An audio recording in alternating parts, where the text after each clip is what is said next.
to have the bollocks. Do you really want to go toe to toe with me on that? You've completely, like, what are we doing here? Levy isn't going anywhere. But it's all down to timing, isn't it?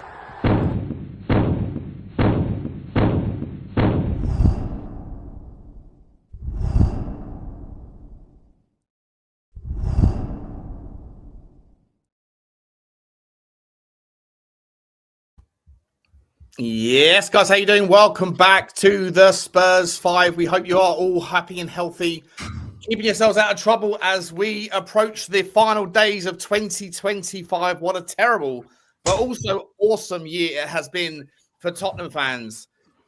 We won a trophy, but apart from that, not a lot to write home about. But we are here to discuss more pertinent things than just 2025. We are here to discuss what happened on the weekend. We're here to discuss what is going to happen in the midweek and everything in between. I'm back with the fabulous three, Johnny, Lubo, and Mr. Stelios. Guys in the chat, big up to you all. We appreciate your attention and your time. Please do us some favors to get us off the bat. Just smash the like button, like you know what to do. Hit the subscribe if you haven't already. We're on the march towards whatever. We're on the march towards the next milestone. I think it's 27K. Hit the notification bell button. That should be squeezed. Comments should be dropped. As usual, guys, try and be respectful.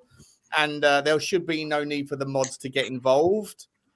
If you are also looking for this stuff on audio format, if that's your jam, then you can find us on Spotify, where you can watch the show back immediately after the show is uploaded there. So if tonight's not your thing, tomorrow maybe is your thing. You can watch us on Spotify. You can also listen to us back on Amazon and the Apple Pods.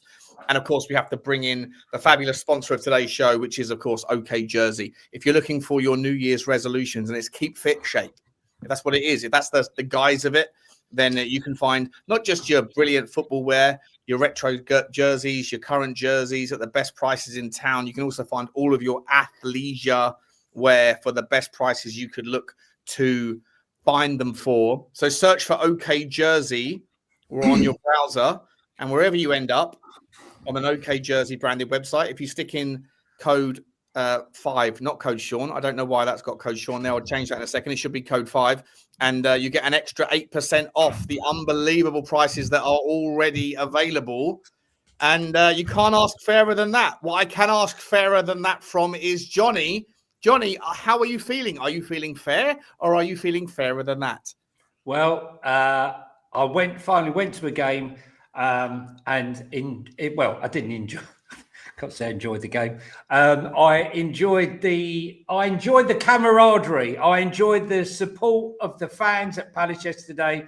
The fans were absolutely superb. Very good. And we retained the ridiculous record of have not lost the final game of a year since 2018, which is a bit of a crazy record. Hence the reason why, for once, I got the score right, because, well, I thought that we would win. But it was a tough watch. But hey, it's New Year. Personally, Sean, I don't know about the rest of the guys, but I can't wait to see the back of 2025 as a Spurs fan. Memorable in Bilbao, but the rest of it in the league, you can shove it, mate. It's one of the worst years that I can remember for many, many years.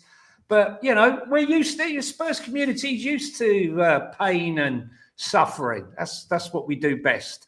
Hopefully all the pain and suffering of 25 will stand us in good stead, hopefully for something positive in 2026. And if I don't speak to you before, guys, have a very good 2026, a healthy and happy one. And hi to everyone, Stel, Lubo and Sean.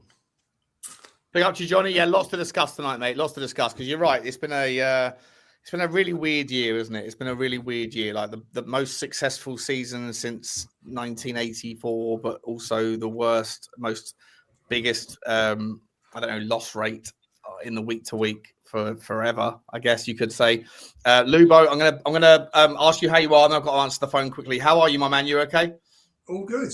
All good. Listen, it's been a bizarre year, hasn't it? Football-wise. As you said, God knows how many defeats. And a Europa League. So it's been a real, up and down. Probably is the best description. A year of extremes. And here we are, mid-table again, end of the year. And but at least we bailed out with a win, and nice bit of movement in the box from young Archie, wasn't it? So don't even go there. I'm just saying, Moved all of about 2 inches. Listen, we'll get to your take on Archie, because if everyone's looking for a cooking session, I got a fillet steak in the fridge waiting to be the salt. We're gonna sprinkle some salt on it. If you're gonna go in hard on how wonderful Archie Gray is after that, I wasn't going to say that. I was just, listen. I want to say, if you're going to do a thing on tonight's news on papers, it's it's a nice way to finish the year, wasn't it? Mate, he was absolute. He had a stinker. I said after he scored his goal, I was like, "There's stinker and hooked. There's nick a little 4-yard and get him off the pitch." He had an absolute stinker apart from that moment, in my opinion. Anyway, we'll come to it. Game changer. That's all I've got to say. Game changer. Yeah, change the game, bro. Lubo, we'll come to that. Stel, welcome back, mate. How are you, mate? I thought you weren't supposed to be here tonight, but I'm glad to see you, man. How are you? Yeah, I'm good, thank you. Merry Christmas to everyone watching or whoever listens to the podcast later on. I hope you had a good festive period with the loved ones in your family, your friends and whatnot. 2025, worst team to watch at home. Just lose. Away from home, got the best record this season. Got to make sense of it. And we finally broke our trophy drought with an unforgettable couple of days, winning in Bilbao, then the parade, which drew the largest crowd I've ever seen at Spurs in my lifetime. I'll tell you that for sure. So if 2026 is lose, but you win me the FA Cup, I'll take it right now. Couldn't care less. If you win the FA Cup and we lose every game and we don't get relegated, bring it on, man. I'll have it. You're over the league then still. We're getting to that. That's the equivalent of 6th place, isn't it? Well, if we lose every game, no. No, winning the FA Cup is the equivalent of finishing 6th because they. We get into. I see what you're saying. Yeah. Listen, I don't care where we finish in the league. I couldn't give a damn. I just want to win a trophy. If we win the FA Cup and finish 17th again, I'll take it. I think most fans will go into meltdown, though, if I'm honest with you. Sean, you're on mute. Sean. Can't hear you. But we agree. Sorry, can you hear me now? Yeah. An unusual first segment. I was going to start with the Palace game, but just because that sort of topic's come up immediately, I think it's an interesting way to just get us going. A lot of people used to say when we were finishing top 4 all the time, but we weren't winning trophies, top 4 is not a trophy, right? And then because we got used to what we were doing, which was 4th, 3rd, 5th, whatever, over the Pochettino and kind of era, a couple of years after that, people started to, and we hadn't won any trophies for a long time. People started to say it's all about a trophy. Suddenly, last year, we fell far from the perch of a top 4 spot and we won a trophy. And then people said, the trophy's great, but what happened to the league? I don't know whether that's just a part of the human condition, which is that you always want what you don't have. Whatever you have is not good enough. Whatever you don't have, you yearn for. Still, I have to ask you, mate, you just said, for the purposes of what we'll do later, you just said you would happily continue on this reign of form in the Premier League if we played 7 games. I think 6 games. Is it 6 or 7 games that would take you to an FA Cup final? So you beat Villa, beat whatever you got next. You wouldn't mind as long as you stay in the Premier League. You're happy to finish 17th if we win the Premier League, if we win the FA Cup. That's your stance, and that's kind of like reminiscent of last season. You're happy for this sort of thing to continue as long as you pick up. 100%. Let me, but we're not going to win the FA Cup though, unfortunately. No, but like a season like last season. If it happened, though, I'll take it. Yeah, you're happy for that to be recreated. Yes, I would, and I'll tell you why. This year, every Arsenal fan who dares to cuss me, dares to call out our team, dares to tell us that we're shit, my instant response has been Champions of Europe. And then they don't know what to say. Yeah, but anyone could have won it. Go, what have you won? What? For the first time in 2 decades, I can turn around to rivals and say, What have you won? And you know what? They completely lose the plot because they have no legs to stand on, because that's what it's all about. So for me, give me the FA Cup, and then I can say, hold on, European trophy, FA Cup, we've won 2 in 2 years. What have you done? Okay, so It's on great. that, so on that It's basis, great. let me extrapolate that then. So your value of supporting a football club is your ability to have banter over other people. No, it's to win trophies, because when you win trophies, no one can say anything about your club. What can you say? We've won a trophy. Everyone. No, I hear that, but just because Villa are desperate for a trophy. That Tottenham, but I'm not saying it's a bad thing, but that Tottenham Arsenal rival to you is very, very important. Yeah, Sean, I've been bantered for 2 decades. I've been rinsed for 2, not just by them, by Chelsea fans, by Man United. Everyone has ripped me, and my response has been, but we nearly won the league. But we got to the Champions League final. But so for me, okay. Well, I'm not saying you're wrong to have that opinion. And also, Sean, and also not just that. Being at a final and watching your team lift a trophy is the greatest feeling as a fan. And the parade is just, you can't explain the parade. You can't explain it. You have to be there. Words don't justify what it feels to be with every Spurs fan in the land all together. Just come on. So you would take that one day every year for 9 months of pain every week. Yeah. Okay, fair enough, mate. There's no right or wrong answer to this one. I'm not even going to chew you out on it, because I don't feel the same. It's not how I view it. I don't care. I don't have Arsenal fans that are friends of mine, so I don't care about that banter. I couldn't give a shit about Arsenal. They did them. I wanted us to do us. I feel the entirely opposite to you on that, but I'll bring in the other boys. Lubo, it's a really interesting sort of dynamic, I guess. There's a lot of fans that probably very much agree with Stel. Right, like history doesn't remember where you finished in the league, Sean. History remembers who won the FA Cup, who won the Champions League, who won the league, who won the Carabao Cup. That's all history will remember. Yeah, but I don't care. But for me personally, I don't give a shit about history. I care about how much enjoyment I get out of my year from watching my team play, which is a distraction from my own life. And that's fair enough. I get that. I appreciate that, because that's what you pay for. I get it. Yeah. Luba, how do you feel about it, mate? Well, I've always said it's an interesting subject. I've always said football, like life, is about memories. And, you finish 4th, 5th, 6th. Who remembers that? And you go to Bilbao, you win a trophy. Everybody remembers that night. We had, me personally, we flew in the morning. We flew out 4 o'clock the following morning. It was the most fabulous 24, 25 hours. And that's what I will remember from this year. The rest of it was pretty forgettable. But the problem you've got is that most teams that win trophies are the best teams. Also have good seasons in the league, yeah. They are the best teams. Yeah. And there's only so, as you said before, just as you said before, Stel, we're not going to win the FA Cup. Why aren't we going to win the FA Cup? Because we're in a competition where there are several teams that are better than us, and if we play any of them, unfortunately, I think we've probably drawn one of those 5 or 6 that you don't want to draw. We're probably going to go out. So, you can win a league. We won a league. We were the best team in the competition last year. We won it. We avoided some of the big guns in the knockout stages. Champions League teams didn't drop down for the first time ever, and everything pulled together, and it was a perfect storm, and Spurs won.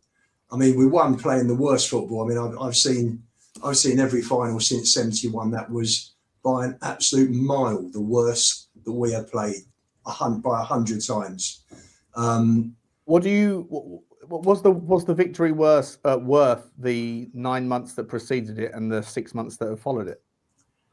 I've got to tell you, I didn't feel anywhere near as I felt great on the day, but when I look back, Lubo, you were partying with Vicario in the terraces, mate. You were all dancing with Vicario. That was brilliant.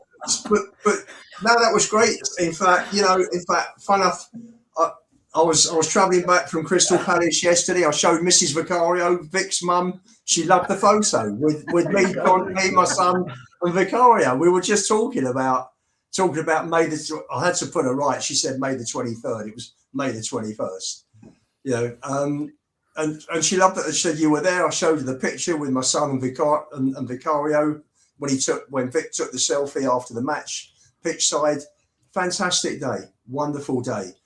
The problem with that is that you're so far back in terms of quality to win the league or challenge for the league or challenge for a top European place that we've got an awful lot of room, an awful lot of work to do, should I say, to get to that point where you are considered a favourite to win a cup. That's not the debate right now. The debate is, Stell has said, give me 17th place and a trophy every year. I think for one-off, I took it. I was more than happy to take it. I think it was more important because a club is built on history, and history is about trophies. So I was more than happy to take 17th place last season with the Europa League. What if we come 17th this year and win the Champions League? Would you take it? I think I'd probably take that. Yeah, you definitely take that. I think we all would. I think everybody would take that, but we're not going to, are we still?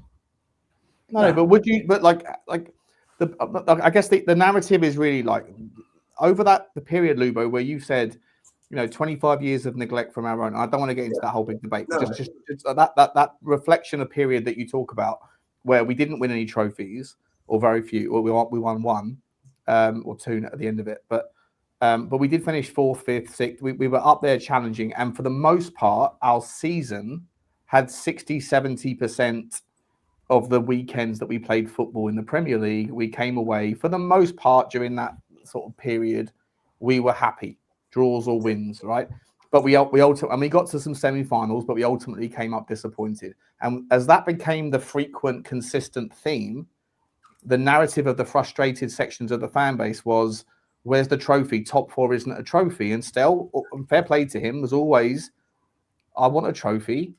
Top four isn't a trophy. And he's consistent on that. And he's consistent now. And he's still saying trophy to me is more important than as long as we stay in the league. It'd be interesting if I asked Stell whether he would take relegation and a Champions League or relegation and FA Cup. I'm not going to come back to him just yet. I'm going to carry on with you, Lubo. But like the narrative and the fan base is always looking for things that you don't have. So once you have all that stuff and it's a consistent theme, finishing fourth is getting a little bit boring unless we kick on. Give me a trophy. We got a trophy, but it came at the behest of a league finish, and it came at the absence of any kind of week in, week out enjoyable football.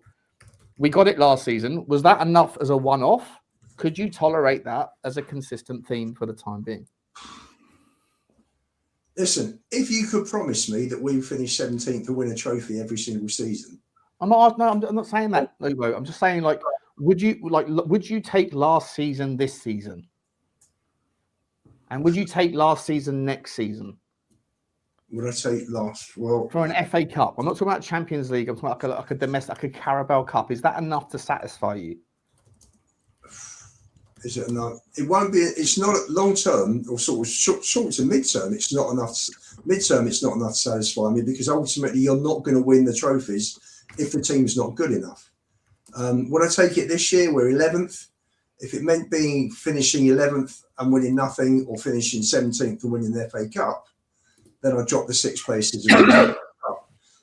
But it's not going to happen, and B, you've got to build a team. You look at the Carabao Cup semi-finalists. Newcastle, who are the holders, have still got a good side. I know they're struggling in the league, but you can't say they're a bad team. And they've got City and Chelsea playing Arsenal.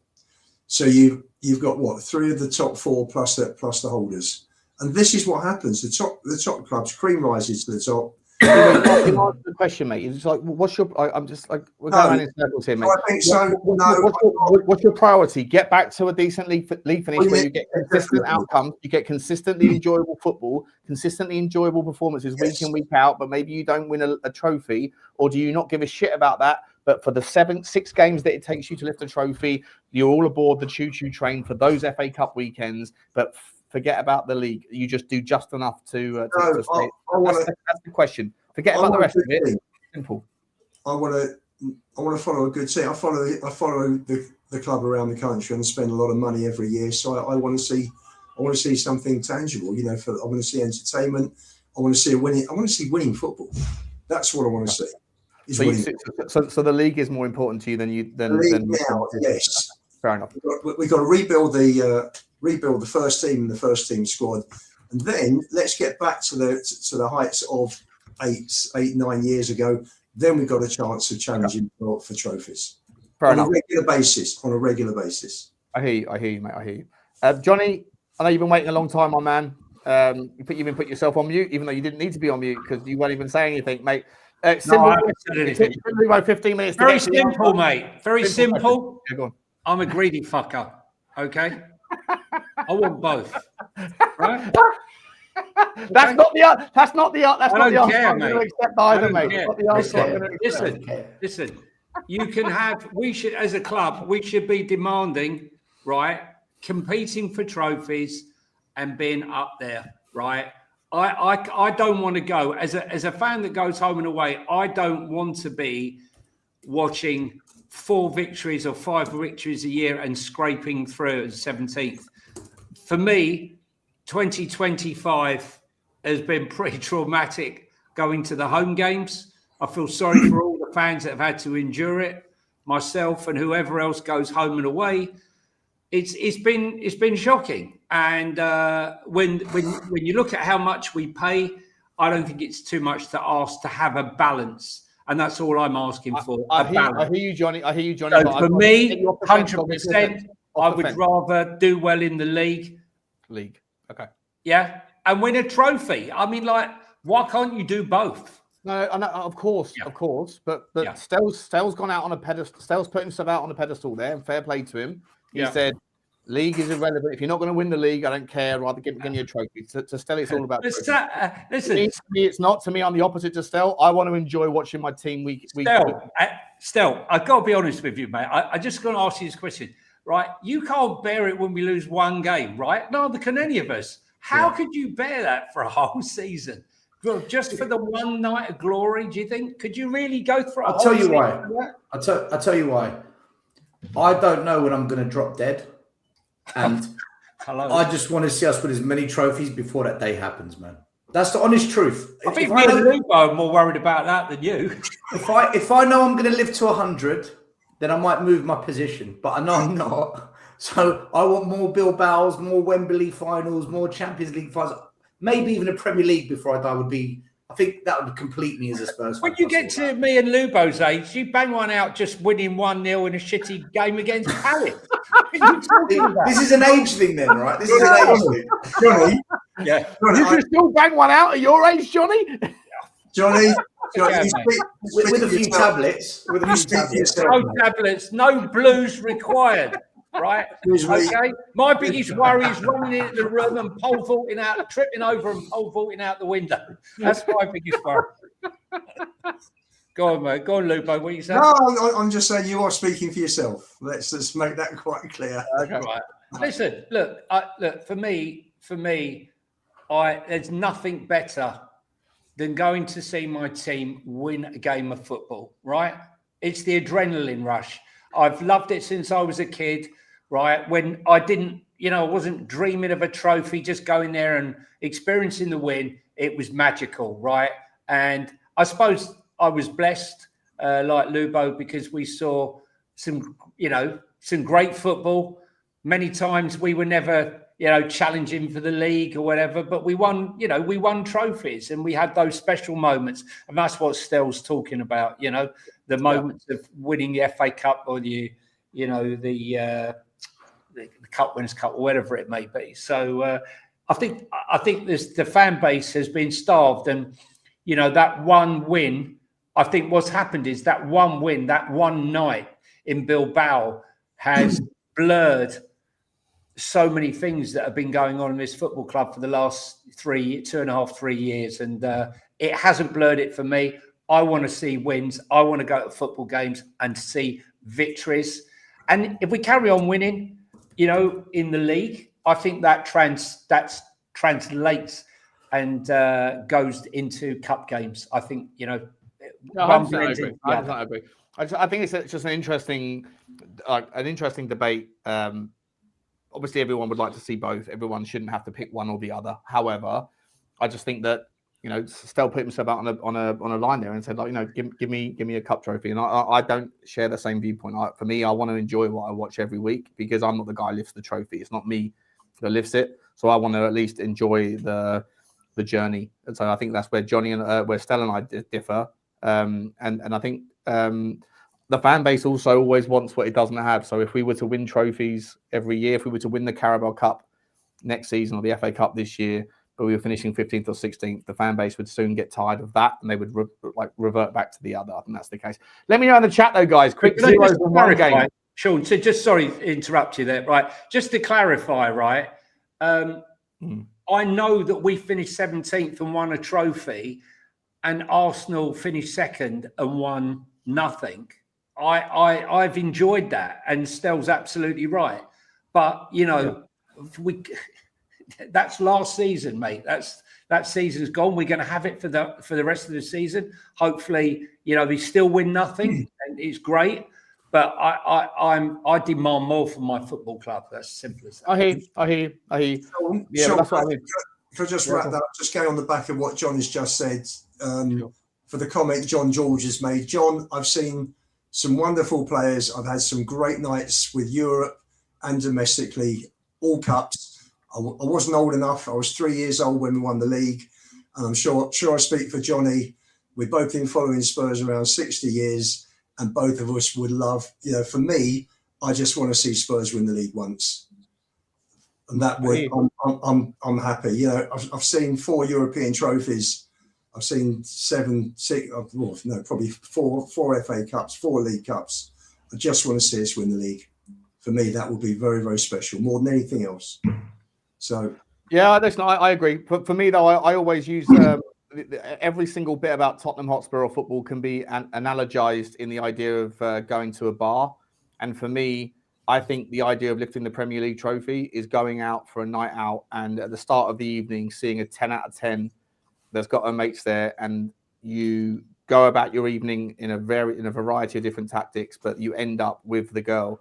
And that, for me, the most fun bit of that entire exchange is the process of navigating through the other 100 blokes that are going to chat her up.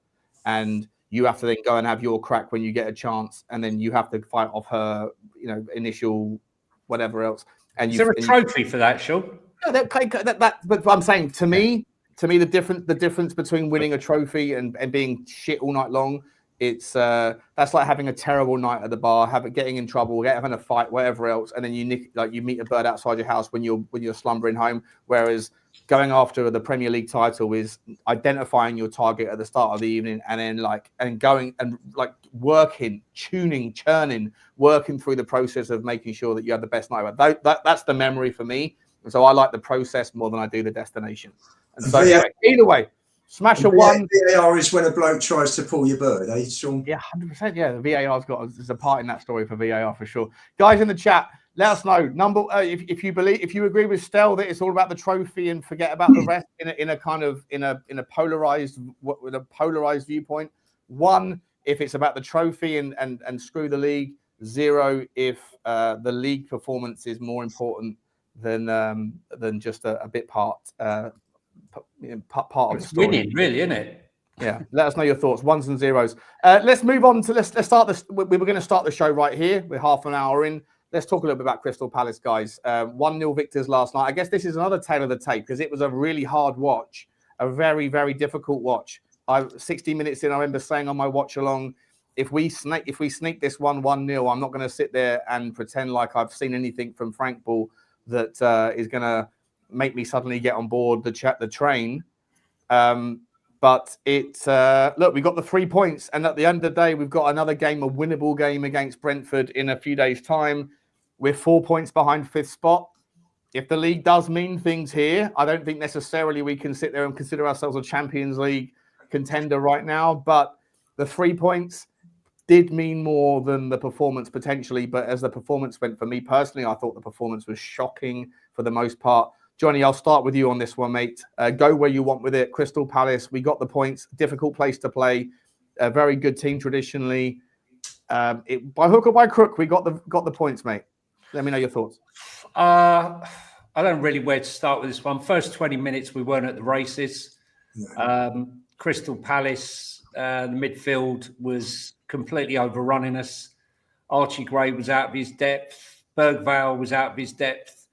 Bentancur wasn't having a good game. We were like Bonnie Blue in that first 20 minutes, cut open. They had plenty of chances. Really, to sum up the game, it could have been anything. I think they had plenty of chances. I think we had plenty of chances, but ours came near the end when they were tired, a bit as we predicted, due to the amount of games they'd played. But I don't remember seeing a game where we go to Crystal Palace and they have 68% possession and we have 32 or 34%, whatever it was at the end. It was a hard watch, but we seem to have found the net 3 times. We made their goalkeeper make a couple of saves. We hit the post. There was some good moments, and there were some shocking moments. I have no faith in Vicario at all. I know he didn't make any mistakes, but every time he gets the ball, he cannot distribute with his feet. It's absolutely shambolic. Pedro Porro, I don't know what he was on. He was out of position. He was missing the ball. There was even one moment he was coming down the thing and I'm shouting, just cross it, calm, cross it. And he put it in row Z. The most basic, simple of crossing. The pluses, Archie Gray grew into the game. I thought Odebert had a very good 20-minute cameo against the tiring team. But when you had Lerma, who doesn't play in that position, 2 players who were in that position, it should have been exploited better than we did. And I thought that despite all the grief that he gets, and he gets a lot of grief, I thought that Richarlison had a really, really good game. I mean, he was winning headers against, Lacroix and Gahey when they were both going up for the ball. But let's be honest, where we are now is nowhere near good enough. I'm not for sacking Thomas Frank. I've made that clear right at this moment. But when I look at this and these details, we are 16th in the shots on target. We are 16th in expected assists. We are 16th in touches in the opponent's box. We are 17th in shots. We are 18th in expected goals. We are 15th in clearances. We are 16th in expected goals against. 17th in errors leading to shots. 18th in interceptions. And even worse, 19th in errors leading to goals. Those are damning stats, right? They are damning stats. There's no getting away from those stats. I always say to you, Sean, stats is one part, it's the eye test and the stats. Unfortunately, the eye test and the stats tend to match each other. But as a caveat to that, I must say that I don't believe that any of our midfield or any of our attack get into any of the top 6 teams. That's my. It's not an excuse. That's just what I believe. I think it's going to take a long time to improve this squad to the levels that are needed. But let me ask you this, Johnny. Not good enough. Did Thomas Frank do anything? If you're someone, regardless of how each of you individual, I'll ask you all the same question here. If you're someone that sat on the Thomas Frank fence and you're like, I'm not Frank out, I'm not backing him, I'm waiting to see something. Yeah. Did you see anything from the victory yesterday that gave you reason to go? Probably resilience, Sean. I think, under previous, the resilience wasn't there. We'd lose 1 goal and we'd lose a whole host of goals. I thought we defended very well. If I'm going to be honest, I thought we defended well. They had very Mateta had a couple of chances where he could have done better. But other than that, Vicario didn't have much to do. And considering that Kevin Danso had just come in and considering that Pedro Porro had such a shocking game, I think that's a bit of a miracle. I think Jed Spence is really coming into a game. And I honestly, I'd love to see us go out and buy a top left-sided player so that we can transfer Jed Spence over onto that right-hand side. I agree 100%. 100%. If you can get a balanced left back, and then you can deploy Jed Spence on the right, and then Pedro Porro can be on the bench for a little while. Like it's just the defensive option. No one was getting past Jed Spence. He made one poor mistake in the first half, which was poor, and he held his hand up. But other than that, he did extremely well. But overall, so you haven't seen anything. If you're in the mindset of someone that's looking for a reason to buy into Frank Ball, you're saying you didn't see much. No, what I would say to you is I can 100% see the defensive element has improved, right, from where we were, and our set pieces. No one's going to tell me our set pieces, both offensively and defensively, haven't improved. I feel they have, but there's a lot more to a game than that. And second and third phases of our game is just not good enough. Yeah, no, listen, I hear you, mate. I hear you. Resilience is probably the word that I'd also, if you're looking to hang your hat somewhere, I'd probably say that's about it, because I wasn't impressed. I thought the game was shocking. Westlock, I'll come to Lubo. I'll come to you. I feel like Stell's gonna come in with a different take. So I want to let Lubo get your. It wasn't exactly positive, Stell. No. But I feel like I know which is going to go. So I'll let you come in now. Same question to you, Lubo. Like, obviously, go where you want with the sort of with the report, but try and tell me what it is.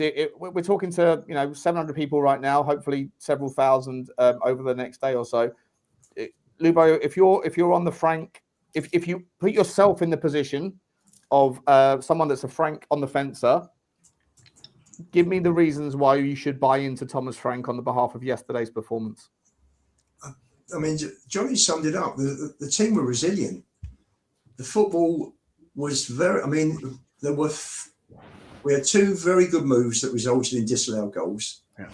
Thought individually, Odegaard was superb when he went through and shot and hit the post. There was a nice move with Bentancur at the end. In fact, most of it, apart from the goal, most of it happened in the last 10 minutes, 10, 15 minutes, didn't it? When they tired. When Palace tired, sure. Listen, I said here last week, we've got an average manager. I think you got to deal, as Dan always says, you've got to deal with the cards you dealt with. I think he's got an average squad.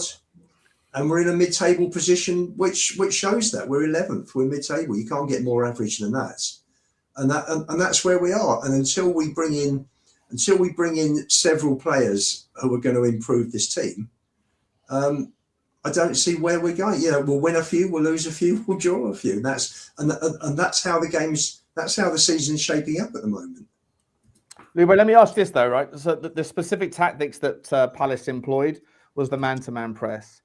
A tactic that has proven to be more and more popular in the Premier League. It's not a tactic that Tottenham have ever employed under Thomas Frank, but it is a tactic that is employed against us and with a lot of success generally.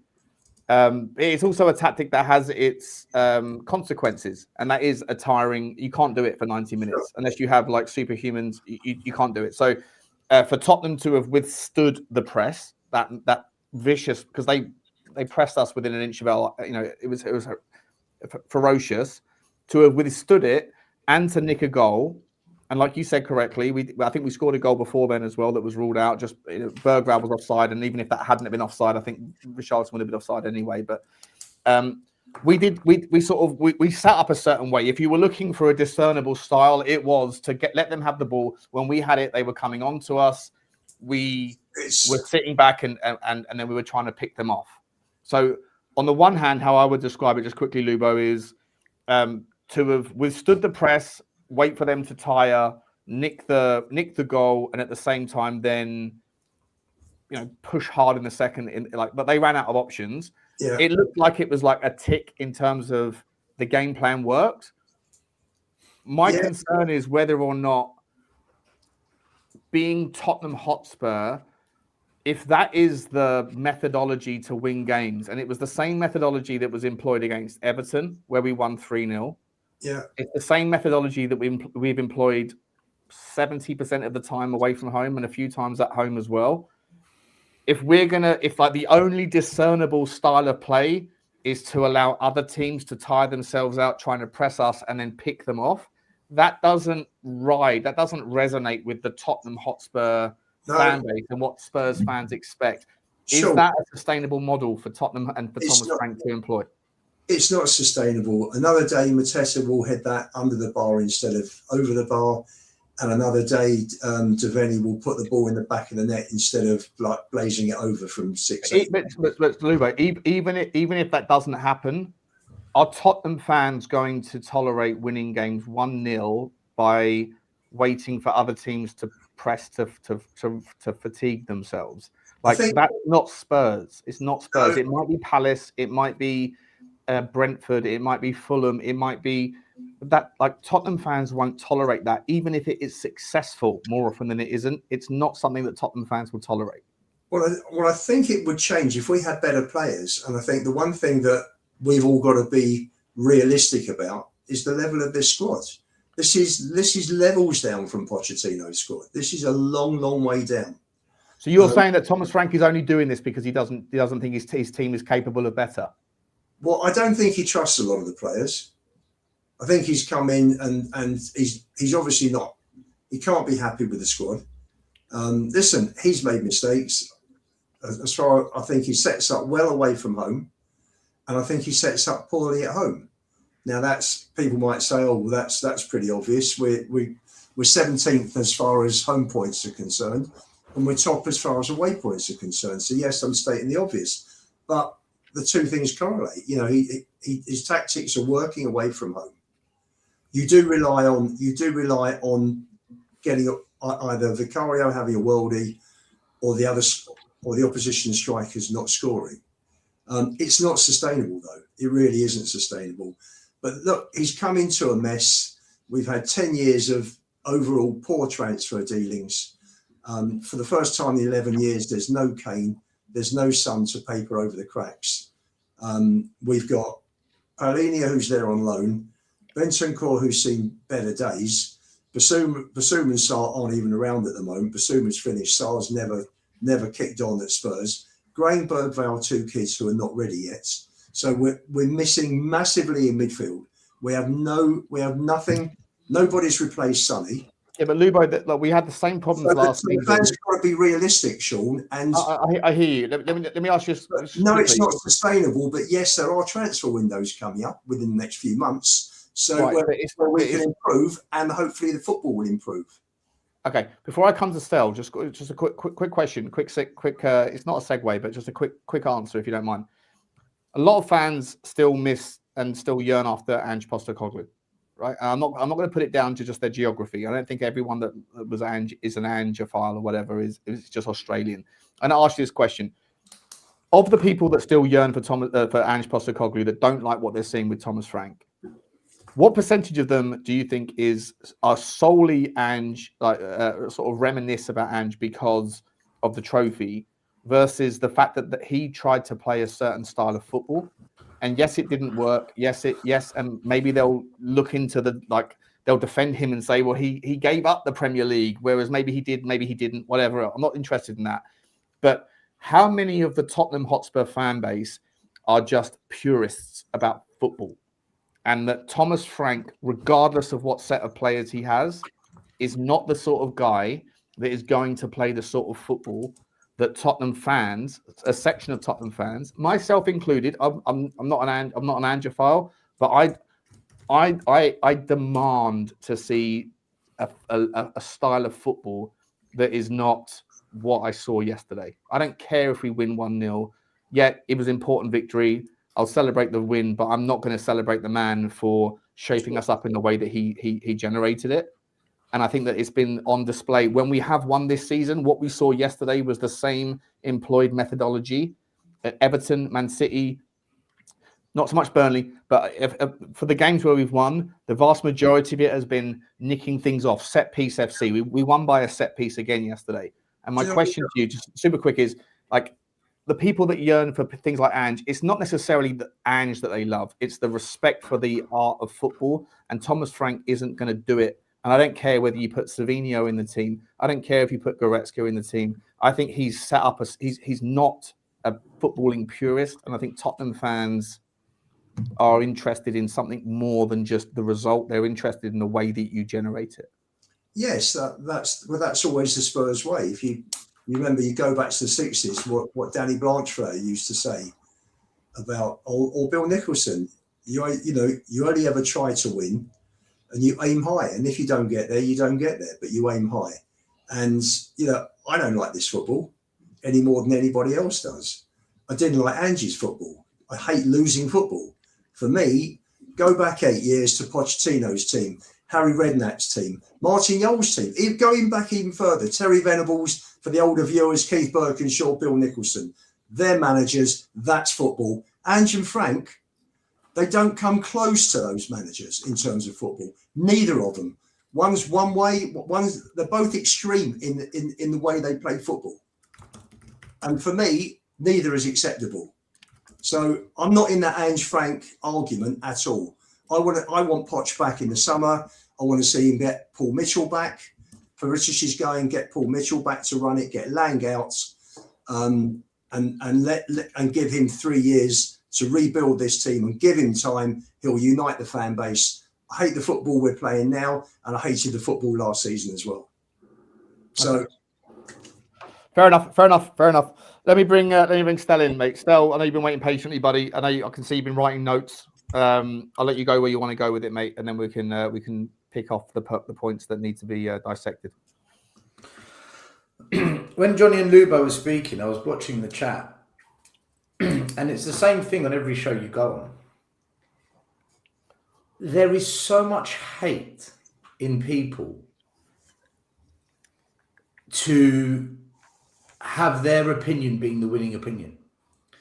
It's almost as if either you've got to love Frank and hate Ange, or you've got to hate Frank and love Ange, or you've got to be proven right that sacking him, not hiring. And you see the anger in the chat. I don't understand how this has become such an angry situation. For me, if I just look at what we're seeing at the moment, I find Frank a very negative manager. I think he's a negative person, if I'm honest with you. I'll give you a good example, recent example. He does an interview where he says, we're in the Champions League, but are we a Champions League team? Should we really be there? I know we qualified for it, but should we really have qualified for it? And you're thinking, you're 11th in the Champions League table. You're 1 point off of automatic qualification. Yeah, you deserve to be there, mate. And then you've got 2 games coming up against Dortmund and Frankfurt. If we win those 2, I think there's a really strong chance we automatically qualify for the knockout stages. What message have you just sent to your players going into the 2 biggest games of the Champions League season? Should we really be here, lads? Are we actually good at, I know you're in it because you won the Europa, but really, do you deserve to be? It's a negative. Tell these players that though, Sel. Do you think they listen? They listen. They watch. They watch everything. Do you think he actually says that to them? No, really. It doesn't matter. I think what Stel's saying, Johnny, is that it's not like that's what he says in front of the press. If that's the kind of the energy of the narrative that he speaks with, then that's also the sort of thing that might come across in just things that he says when he's talking to the players on the training ground. Maybe. Like that mediocrity is okay. It's like when he said, we're going to get 10 good games, 30 average games, 10 bad games. It's like, well, you've already set the precedent that we're not going to have a good season then by that metric. I 100% agree with that. 100%. I just find his messaging is negative, and there's consequences of that negative energy. Yeah. So, I think if we were to give Frank £500 million, he'd get us into the top 4. I don't doubt it for 1 second, chaps, because I saw Ole Gunnar Solskjaer, a bang average manager, get 500 million at Man United, and they came second in the league. Do you remember when Man United just fell short? That was Ole Gunnar Solskjaer. Is he a top manager? Is he a tactical masterclass? No. He got given 500 million, decent players. They came second. So I believe if you give Frank enough money, like Arteta or anyone, if you give any manager in the Premier League enough money, they're going to get you in that top 4. It's just most teams can't spend that kind of money. So keep Frank and spend tons of cash on him. He will get us top 4, probably a semi-final of some kind. But he's not taking us further than that, in my opinion. I don't think he is, because he's never done that before in his entire life. And watching us play football, it's just small things I see and I say, I don't think you're this amazing coach. Against Liverpool, Spence was brilliant. His tenacity, his direct attacking, that's the Jed Spence I saw at Nottingham Forest. That's the exact Jed Spence that ripped Arsenal in the FA Cup when he was at Forest. I thought, you're not going to tell me this guy's shit. You're not going to tell me there's not an attacking fullback in this player. I see it. I agree. Why hasn't he been... Jed Spence for sure has some questionable aspects to his character. The fact that he wants to walk off the pitch in a mood and huff and a puff and doesn't respect the manager, all those sorts of things still, I think are things that need to be nurtured and like weaned out of him. I don't mind that, because Dele Alli was a bit of a... I hear you. Maybe he's just got this kind of like fuck you mentality. But the player, like, there's something about him that is, I think, is a level. I think he would thrive in a team that was better than what he's currently participating in. I completely agree. The way Poch had our attacking fullbacks play football, if we had that mindset of a manager, I think Jed Spence and Porro, and by the way, can I know Porro's having a stinky season, but there's a reason for it. Last season,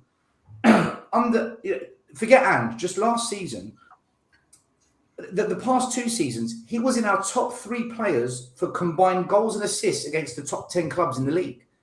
He's completely gone to mush now. All our fullbacks have gone to mush. Why? Why has that happened? Our best number 6... doesn't stop him passing the ball. I hear what you're saying, but it doesn't stop him passing the ball still. And he's just basic passing. Johnny, they're all like this. Porro's fallen off the cliff with the ball. Let me finish my explanation of what I think. Paulinho, we are much better with him in the team than on the bench. Every game now, he starts on the bench. Yep. Bentancur, under Conte, he was actually decent. Do you know why?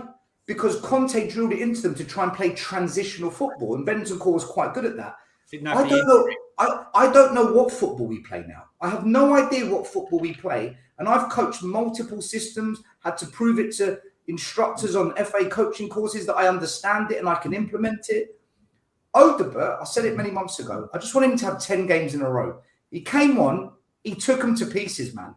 I'm not saying he's the answer. I've repeated that many a times, but just let him start for 10 games. Did you not say, though, Stel, I agree with you, but did you not say yourself, for context here, I thought Odegaard's 20 minutes was superb, but for context... 30 minutes. 30 minutes, sorry. Was that not a lot to do with the fact that you had Lerma and, what's his name, playing in a position and they were knackered? I'm not saying it was, but... Johnny, the point is... He's better as an impact just now, in my opinion, that he is starting. That's my ahead of who though, Johnny? I watched Richarlison. Sorry, just quickly, still. I backed Colin Moani. Colin Moani was fucking trash yesterday. Mate, I would have played Richarlison on the left and Colin Moani through the middle. Let me finish my thing, right?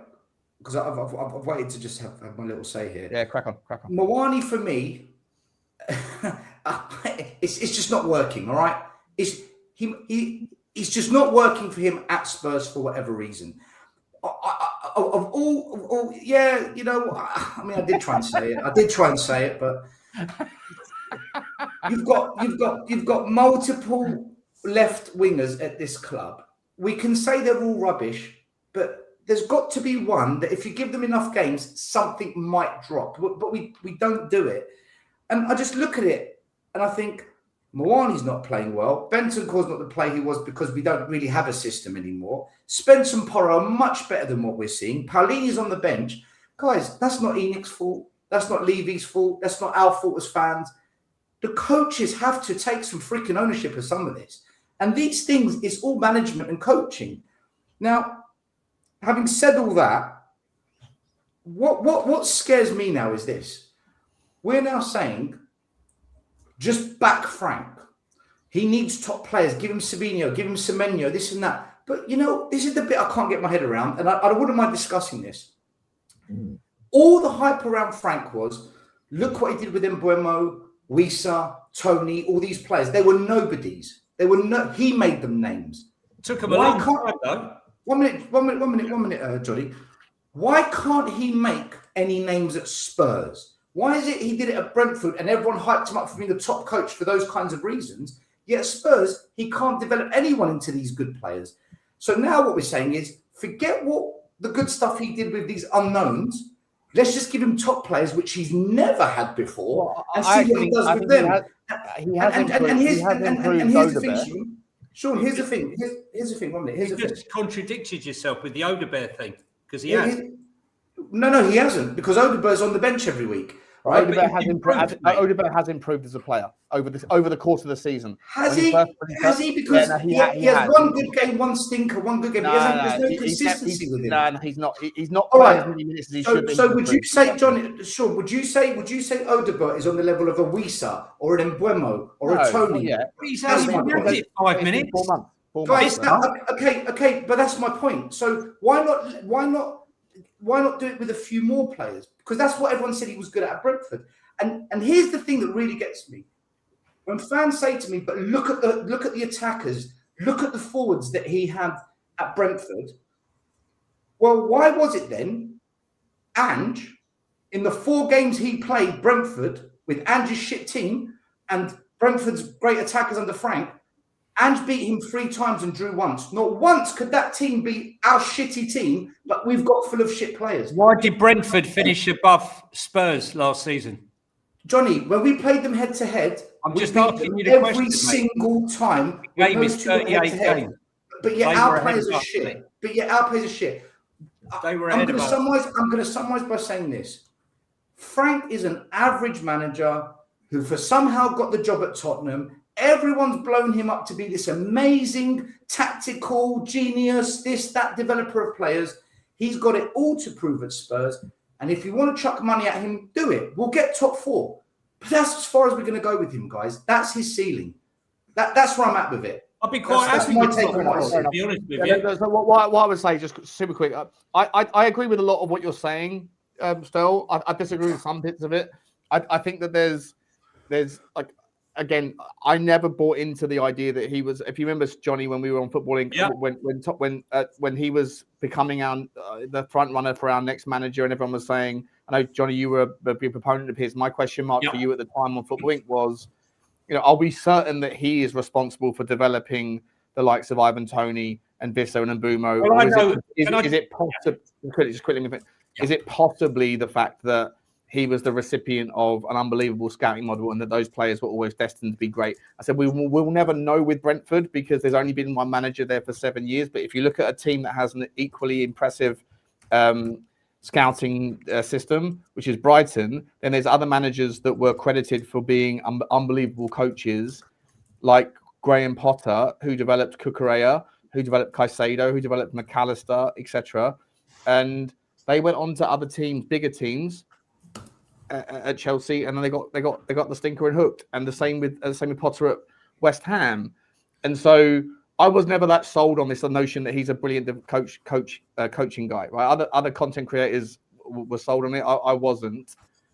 I still think it's too early to tell. But if you are looking if there is someone that you can look at in the Tottenham playing squad that I think has improved since he's been, from the first time you saw him under Thomas Frank to what we're seeing now, I think Odebear is a player that at the start of the season looked really, really, really scruffy, and yet more recently, he doesn't get enough minutes, which is a bit of a head. So why is he on the bench every week, Sean? I hear you about that, and that one doesn't make sense. But when he does come on, he's a player that looks like he's understood the instruction to take players on more than he did at the start of the season. So I think that there has been something there that looks a little bit like a development of a player.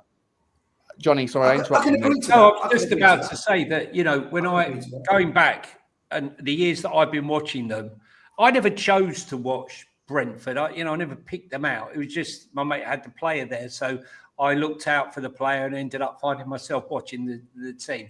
And I remember what he did with Ollie Watkins. And then when he sold Watkins, they brought in Ivan Toney from Peterborough. And I was watched him for the first few games and I thought, they made a complete boo-boo with this guy. I mean, he couldn't track a bag of cement. And he did wonders with him. The same with Mbeumo. I thought Mbeumo's got a lot of talent, but he was so raw. I mean, he just had the pace, but he had no finesse. He's finishing. Johnny, hang on. Period of time? What? Over what period of time, Johnny, did Frank... I'm just about to say, can I finish? Let me finish, right? The whole point here is this didn't happen over 3 months, right? This didn't happen over 3 months. Tony probably took about 5-6 months. He started scoring goals, but being the player that he was, and Mbeumo took about 18 months before he started to show like what he shows and what he's become. And Visser, again, was quite raw. Kevin Sade. I mean, I've been when he first came to the club, Thomas Frank was giving him into a lot of trouble because he wasn't listening to instructions. He was making runs that he wasn't supposed to be making. He didn't understand the idea of relationships. He was too busy doing his own thing, not understanding that Thomas Frank wants him to be part and parcel of a team and understanding other players' runs and other players, where other players are, what other players want in types of a ball in. Yeah, but Johnny, it's taken time. Kevin Sade. One second. When Frank joined, I remember you and I think. No, listen. I'm not hiding. I've got nothing to hide. I'm not trying to call you out. It's just I remember you and Sava saying when Frank first went to Brentford, his first 8 games were shit. Mate, we're on game 18. Yeah. We're on game 18, and the football is diabolical. Like you watch it, you think, like, I don't know what we're trying to do. I watch us play. Like, so we sack him, right? What do you do then? We sack him tomorrow. You're celebrating. Johnny. I hear that. No. I'm asking. Johnny, that's such an extrapolation. Let's not just assume that because we're critical. No, but that's all I hear. No, but it's okay to critique without jumping to this conclusion of sack him. What then? What's the solution? No, but the solution needs to be Thomas Frank needs to improve. If he can improve, but you don't think he can improve. And are we able as a fan base to discuss whether he has the capacity and the capability to actually improve without the people that don't want to hear it jumping to the next stage, which is I'm not told you, Johnny. I gave you the answer. If you throw mega money at him, he will get us top 4 because any manager in the Premier League, if you give them lots and lots of good players, the team naturally is going to be better. We saw it with Ole Gunnar Solskjaer. Ole Gunnar Solskjaer is an average manager. He's been average everywhere he's been. 10 months. Look at the state of that. Or Steven Gerrard at Villa. I'm giving you an example where if you throw enough money at something, it's going to improve naturally because you've thrown enough money at it. That doesn't always work still, does it? Okay, I believe if you throw enough at Frank, he will make us better because he's got better players. But there's a ceiling to him because I don't think he's anything more than that, in my opinion. Well, whereas if you throw money at Mourinho win here? Whereas if you hold on, if you throw mega money at a Conte or at a Klopp, I would say, do you know what? I think we can win the league, but not with Frank. I don't think he's going to win you a league. I don't think he's that type of the way he goes about it. What's the ceiling with Thomas Frank? What's the baseline with a better manager? That's the question, right? I think that, Johnny, I think that is fair because I hear this all the time. I'm not saying Frank's shit. I think he's got a ceiling. I agree with you, mate. I'm just saying, not to Stell, but listen, I see it in my timeline. I see it out of the timeline. I'm not saying stealth. Come off Twitter. I've told you. What is it that they want? I was at the game yesterday. I got stopped by about 5 or 6 people saying, "Can't believe you're still supporting Frank." I said, "I'm supporting him because there isn't a solution. I want him to carry on till the summer. If he hasn't hit the mark, he has to go. I don't have a problem with that. I don't have a problem with that. Johnny, now isn't the time. I agree with you, by the way, as well. I agree with you on that. But I feel like there is a massive gap in the ability to analyze what he's doing between the people in the fan base, people that are watching, people that are content creators on Twitter, on YouTube, elsewhere. I feel like it's always one or the other. The people that backed him, they don't want to actually critique, analyze, and look for areas where he's making mistakes. And the people that never backed him or that were on the fence and that are seeing it for what they currently see, and they're saying he's not doing this enough. And then when you try to have the conversation, the people they were on board him initially, they don't acknowledge the other person's, the other side's concerns, the criticisms, the things that Stell's saying. The other side aren't acknowledging it. They're saying, "Fine, sack him." Then who's going to do better? Yeah, but hang on a second. Hang on a second, right? Let me finish the point, Johnny. Johnny, let me finish my point. 1 second. Let me finish my sentence. So, like, I'm not saying you, Johnny, specifically, but I'm saying that there's everybody in the fan base. There's no actual conversation of what he can do better. There's the people that are saying he's not good enough, and then there's the people that wanted him or that defended him or backed him. That their reaction to that accusation is, "Fine, tell me someone that will do better." Can't we just spend some time analyzing the scenario of him staying and trying to figure it out? And then two sides of the same coin can actually sit there and say, "This is what he can do. This is where his mistakes are." Like, there's none of that. I said that, right? He's not good enough, and the other people are saying, "Well, if he's not good enough, then who's good enough?" Well, I dismissed that because I came on. My very first comments were, right, this isn't good enough, right? I said I was delighted with the win. I went home happy we won, right? First and foremost, 3 points, 3 important points. I'll take it all day long, right? I watch Arsenal winning games with own goals, 4 games, right? I said to you, I'm not happy with what I'm seeing. I've seen improvement in defence. I've seen improvement in set pieces. Phase 2 and phase 3. I've stated it. Phase 2 and phase 3 are nowhere near good enough. Interesting. So just to be clear. Yeah. What you've seen as areas of improvement are phase 1. Right from the beginning. Yeah. Right. Where are you? Do you think that Thomas Frank is capable? Do you think he has the stones and even the desire? Like, does he have the inbuilt risk appetite to be able to improve phase 2 and phase 3? Look, I don't think we're better defensively. I disagree with that. I don't think we're better defensively. Well, listen, right? I've just listed open so many times. I just listed a whole host of things that weren't good enough. I said it's not passing. I said it's not passing the eye test. It's not passing the eye test. Shall I read them out again? No, you're right. You're right. Yeah, I said right from the earth, I listed everything that I said. Eye test and stat test, they marry up together, right? They are indisputable. They're indisputable facts that it isn't good enough. The fact that I back Frank is neither here or there makes absolutely no difference. It ain't good enough. And all I'm saying is I can see progression in set pieces defensively and attacking. I can see better at defense, not perfect, but better. But phase 2 and phase 3 are miles off. Do I think he can improve? I do think he can improve if he had better players. The fact that we've got no Kulu, no Maddison, no Solanke, no Son from last year is a big burden. That is a big burden. Whatever way you want to address it, but I'm not. That isn't an excuse. I'm just stating a fact. If I saw those players in that squad and they performed like they did yesterday, I'd be in the queue that Frank has to go. I'll be honest. Okay, fair enough. Fair enough.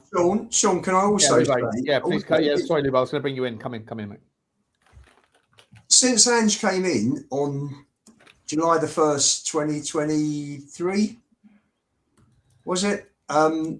Between Ange and Frank, they've spent 500 million. So giving a manager 500 million doesn't guarantee. 350 of that went to 380. 380 went to 380 was Ange, 18 players plus 2 loans, and Frank has spent 124, I think it was, in the summer, including the loans.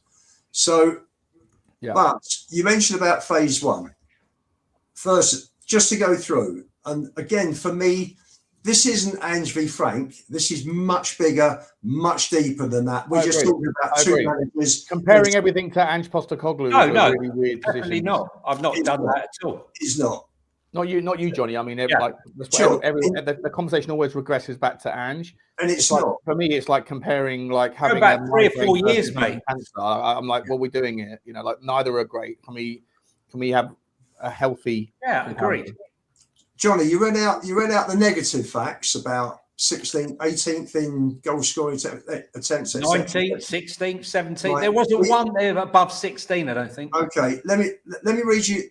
Let me spin it onto the positive, because for me, we're halfway, we're average. So there are positives and there are negatives. So we've mentioned the negatives. Let's mention the positives. We have more points. We will have more points, win, lose or draw against Brentford, than the halfway stage last season. We got 25. Last year we had 24. We have equalled the number of clean sheets in 18 games than the whole of last season. We've equalled the number of away wins as the whole of last season. We have beaten last season's away points total already. We've lost less games than at this time last season. We've conceded less goals. We're top of the away league table. I'm trying to give some balance to all the negative stats that are coming out about Frank. And that's why I think a lot of positives, a lot of negatives. What I see personally, my opinion, team selections away have been pretty much spot on. At home, I don't like it one little bit. Still's right. There isn't an identity in terms of style. But the thing is, and ask everybody, we have seen, including interims, I think we've seen 20 different appointments in 25 years. At what point do we stop bringing managers in, chucking them out, and giving someone a chance to actually build their own squad? How can you turn? It's like still saying, why aren't we improving players? Well, Tony, Watkins, they weren't improved in 4 or 5 months. It was a year or two for you to see. Let me ask Lubo. I want to ask you. I want to ask you a super because I don't want to spend the whole night talking about Thomas Frank. Right, we've got another 45 minutes to go, and we've got to talk about Paratici. We've got to talk about also the game before we next speak, which is obviously. Who have we got next? Brentford, right? So we've got to squeeze some things in here, so we can go round and round and round this. So it's a really interesting question. I know the conversation is going to carry on. Let me just sort of simplify the where I want you guys to land on for me. If you could go back to July the 1st or whenever it was that we made our next appointment, our last appointment, would you have appointed? I'm not saying would you have kept Ange. Ange is gone. If you could go back in time, would you still be on board signing Thomas Frank as manager of the football club? Based on who was out there at the time, obviously. Just based on everything being the same. I don't even remember, Lubo, your particular opinion of whether you were on board Frank or not. I know Johnny was. I'm not sure Stell's either. I know Stell was like not. He wasn't on board anybody because he wanted Ange to stay. Suddenly, after 11 months of being Ange out, it was very, very, very interesting. I might you up still, but just quickly. Like Ange has gone. We know he's gone. In that little period of 2 weeks or whatever it was, where we didn't know who we were going to get. If you could go back in time, would you still appoint Thomas Frank? My personal choice at the time, Sean, was Glasner. Glasner said that he wasn't leaving Palace, so that knocked that out of the way. Iriola was another choice. I think everybody was impressed with the job that he'd done at Bournemouth. He was staying at Bournemouth. He didn't want to come to Spurs. So you looked at it. I didn't personally speaking, I don't fancy Marco Silva. A lot of people think he has done a good job at Fulham. I remembered what he did at Everton. So Silva for me was out. So you're basically telling me that you still would have been okay with it. I'll be honest with you, Sean. I wanted calm and stability after the chaos of the previous 2 years, and I think maybe for that reason, I personally want Pochettino back. Poch was never going to leave the USA last summer, so you don't regret the Thomas Frank hiring because you still want to pass through this year and get your boy post World Cup 2026. That's what Absolutely fair enough. I said at the start of the season, the first half of the season is going to be very up and down. I'm not surprised. I'm not surprised we are where we are with the points total. I'm not surprised with the fluctuation in form. We've been very inconsistent. Good one week, poor the next. So I'm not surprised where we are. Fair enough. It's fair enough, mate. There's no right or wrong answer. It's a fair. Sure. It's a more than just. If my guy was Pochettino as well. Yeah. I thought there might have been an outside chance of paying enough money to kind of make it happen. Then I'm on board with you, Lubo. I think not for the same reasons. I don't think Pochettino will be a success either. I just think that the story has to finish. The sun has to set for a large section of the Tottenham fan base on the Pochettino fairy tale. And I think a hell of a lot of the problems that we have within the fan base's expectations, we haven't got over our ex. And I think maybe just one last shag, and then we'll realise that it wasn't all that, and that will be the way to settle it, not because I think it will be a success, but because I think it will be a necessary failure. Johnny, let me ask you, mate, if you could go back in time, would you still hire Thomas Frank? I think I would because, I don't believe in going back in time. I don't have a TARDIS. I think at the time I was happy with the appointment. Other managers that I wanted weren't available. My first, when Conte left, my first choice was Arne Slot, as everyone knows. My second choice was Ruben Amorim. And my third choice was Gallardo. And my fourth choice, I think, was between Glasner and Thomas Frank. So it was never my first choice, but he was up there with one that I admired for the work that he'd done. So no, I probably wouldn't take it back. But as I said, the summer is a completely different entity, and come the summer, there's going to be the Nagelsmanns, the Tommy Tuchels, and the Pochettinos. But I'm in your camp, Sean. I think for closure, for once and for all, to stop what might have been, what could have been, and all the rest of it, bring him back. If he fails, we can get full closure on it. And if he's a success, then he'll go down as the legend that he is now. It's fake legend, really, because he never won. I agree. I agree, Johnny. Stel, quick answer, mate. Same to you, mate. I know you didn't want him anyway, but I'm guessing on that basis you're not going to change your mind. Like you thought it was a mistake before. For me, this question is all about what you want as a fan. So half an hour ago, I said I'll take 17th if you win a trophy. I like managers that have got winning pedigree behind them, which is why I liked it when Jose was here. I backed Conte even when he stopped backing himself. And it's why when Andrew won that trophy, I looked at us and I thought, do you know what?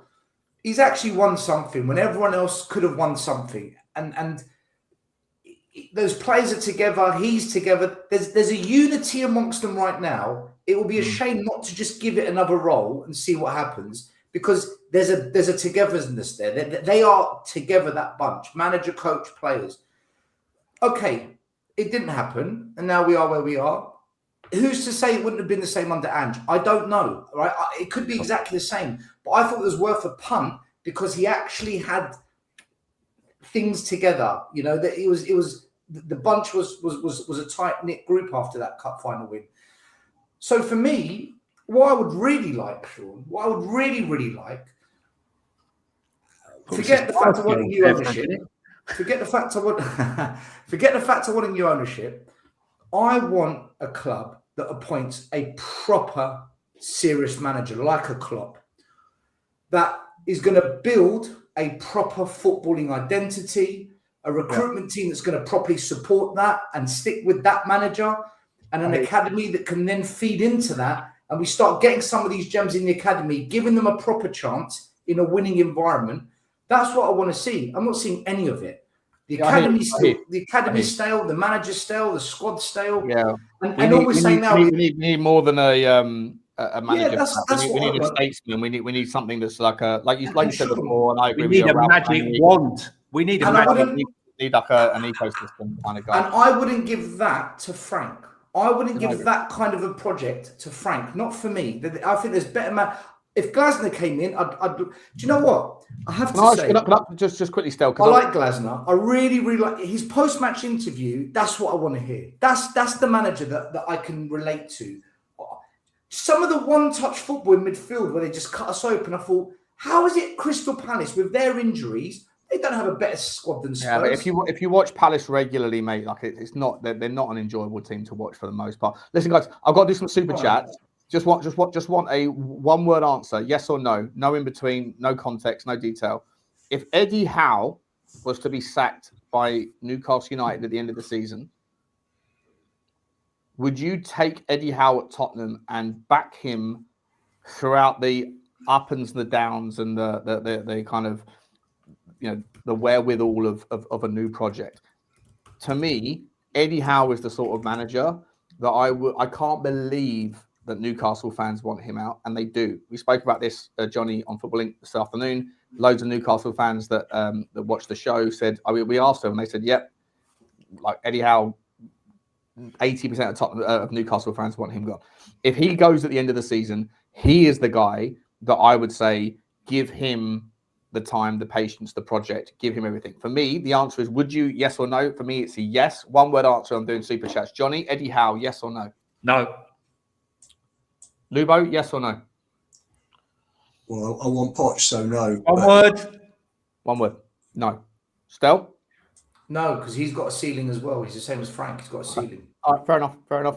Let me know yes or no in the chat, guys. Let's get that yes or no coming in. Let me do some super chats, and then we're going to move into the Paratici conversation, and then we're going to finish up with the preview for the Brentford game. Tony Rodriguez, big up to you, my man. Thank you so much. Remember, for 10 months. I'm not even sure we've been going for 10 months. So big up, Tony. You're a Henry Wright layover, mate. Hopefully we've kept you entertained, even though you used to be a Henry fan. He says, "Woohoo! The transfer window is incoming." There's a lot to talk about in the transfer window. Maybe we can spend some time in the last 10 minutes talking about that as well. Big up to you, mate. Thank you very much for your support of the channel, buddy. Big up to you, buddy. David A. Crick or David Acrick. Big up to you, David. He says 3 points. Gray's first goal and a clean sheet. Speaking of clean sheets, I bet Mrs. Lubo's bed sheets weren't clean last night. He woke up stuck to them sheets this morning. Listen, Lubo, I'll give you 10 seconds to rebuttal me, but I thought Archie Gray was absolutely shockingly bad during that game. I thought he was trash until he scored his little 2 foot, 18-inch goal. Do you agree or disagree? I don't know. First 20 minutes, like the rest of the team, they were all at sea. I think he got better after that. Fair enough. Chudini. Sean. Yeah. When he got pushed into the 10, what a gorgeous ball inside the fullback to Kudus when he put it across for Richie for the second disallowed goal. Just saying. Yep. He's definitely an all-rounder. He's definitely he's a Freddie Flintoff of midfielders. I'm not sure which his best position is. Big up to you. Chudini, mate, thank you very much indeed, my man. You're the first man with the super sticker train. He's got a super sticker train. We want a chain pull. Big up to you, mate. Chudini, thank you very much indeed for your support. I really appreciate you very much indeed. Wesley Van Helden, yeah. He's from Cape Town. Big up to you, my man. He says, we make all our money getting top 4. If we want to progress as a club, we need to compete in the league. Trophies aren't enough. Disagree. I agree, man. I've always been a league guy over a trophy guy. Mate, the money in Champions League for finishing top 5 and being participating that will fund us to build the squad up to where we need to be. Can I just say, every week people argue that all the other clubs above us, except for the top 4, the reason they're there is because they've got better recruitment. Most of them aren't in the Champions League. So how do they do it? No, it's not about top 4. It's about proper recruitment team. Correct. That's what it's about. Yep. Who has the proper recruitment that isn't in the Champions League that wins trophies? No, because he's talking about progress. He says if we want progress, right? You don't need the money of Champions League to progress. You need quality recruitment to progress. Yeah, but which teams are progressing? Like progress from where to where? That's if you're look at Crystal Palace. Look at the way they've done their recruitment. Crystal Palace are never going to finish in the top 4. Dougie Freeman's left now, mate. Dougie Freeman's left. The super chat was about we need top 4 for the money so we can progress. And I'm saying you don't need top 4 money to progress. You can progress without the top 4 money. That's the point. Fair enough, semantics. You just need good recruitment. Brighton, how did Brighton do it? Look at them. Every year they're challenging. But they and everyone else can progress to a certain ceiling. And then at some point they need to stop selling their best players. At some point they need to have better resources and be able to have a better and bigger draw. There's a reason why, for the most part, they're saying. Sean, which club would you trust with £200 million of transfer kitty from finishing top 4? Villa's transfer team, Brighton's transfer team, or Spurs's? Yeah, Villa's. Brighton will never be able to spend money enough. They won't have the draw. They can. No, but if they had the Champions League money, it doesn't matter. Spurs had it, who do you think would do better with the money? Bournemouth have raised £350 million in the last summer, or the last 18 months. Yeah. And look what happens to Bournemouth, right? They're doing okay. That's because they lost so many top players. They lost their entire back four. I said this to Johnny during the summer, and Johnny agreed with me. I think Johnny was saying the same thing back. Actually, it wasn't like I was saying it first.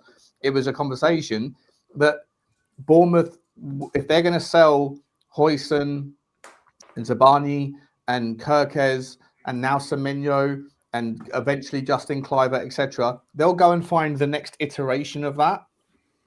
But they will never be able, if they sell each of those players for 60 million quid, they might have a 400 million pound transfer kitty. They'll never be able to spend 80 million pound on a player because no 80 million pound player is. But Sean, they don't need to. How much did Caicedo cost them? 115. Brighton cost. I think he went there for €7 million or something. Right, how much did Lamperty, the wingback, cost? How much did Pedro, who went to Chelsea? They have scouting teams that spend money really, really well. We spend 50 million on Johnson, 65 on Solanke, 50 on Richarlison. If you're making the argument that Brighton or Bournemouth or these teams like Brentford, I never said Bournemouth. Brighton and Villa, even Brentford spend better. Villa's different. Villa's become different. Villa's stepped they're up. a different level now. Fair enough. I agree. Brighton, Bournemouth, Brentford, these guys that have got this propensity to sell their best players and find the next talent because they spend their money so well because they've got an amazing scouting department. Those guys will never spend £80 million on a player because no £80 million player will ever join Brighton or Bournemouth or Brentford. Okay, sure. Let me ask you a question then. What would you rather, if you were, as a Spurs fan, what would you rather? A really high quality recruitment team or lots and lots of money for the recruitment team? If you could pick one, ideally you want both, but if you could pick one, what would you pick? Because I think that's what I'm trying to say here. What's the more idyllic thing? Would I rather have a Daniel Levy or a Steve Bloom or Tony Bloom? I'd rather have a Tony Bloom. I would. But for everything that Tony Bloom is amazing. Does that answer my question? Because I don't know if it does. It does, right? Because would you rather have a team that can recruit better players, or would you rather have a guy that can generate money? Right? It's the same thing. All right. Okay. Yeah. Bigger picture, right? Yeah. So Daniel Levy's no good at picking people that can create the ecosystem. But he's amazing at getting blood from a stone and generating 700 million quid a year, 600 million quid a year, whatever, in other facets. I'd rather have the Tony Bloom guy. But neither of them are perfect. You need both. You need both, right? Yeah. You need an unbelievable scouting model and you need an unbelievable businessman. The reality is that neither Tottenham nor Brighton will ever be Liverpool, because what it takes to be Liverpool is the ability to have the money that when you identify a player that you need for your system, you can pick up the phone and say, hey, it's Liverpool calling or it's Man City calling, and that no one else is ever going to get a sniff. Yeah, but you see, Sean, right? So now this is when Tottenham, you can have all the money and go, we've got 80 million quid for you right now. Well, Osman, will you come to Tottenham? And he'll go, no chance I'll ever come to Tottenham. Right, which is why pick up the phone and say, Liverpool are calling, Osman, do you want to come to the Premier League? He'll go, yeah, I'll be there tomorrow morning. But Sean, see, that's fine though, because this is where a lot of my leave you out arguments got lost in translation. So when fans say we need top four, we need that money, I don't agree with that analogy. And the reason is because I know we're not going to get Osimhen and we're not going to get Semenyo if Liverpool want him ahead of us. I know that. We saw it with that with Luiz that went to Liverpool, who's now at Bayern. We wanted him. No, I'm going Liverpool. Right. Because I know that as a Spurs fan, I want to see us spend our money on a Van der Ven below the radar. Okay. You'd rather have the Brighton model. Yeah. Where we can spend a bit more, attract a bit better. Yes, I do. Yeah. The reason why the Brighton model works to a level is because Brighton have a succession plan. So they know they're going to bring in a Caicedo and they're going to train him up, and they already know that Carlos Balíba's in the background.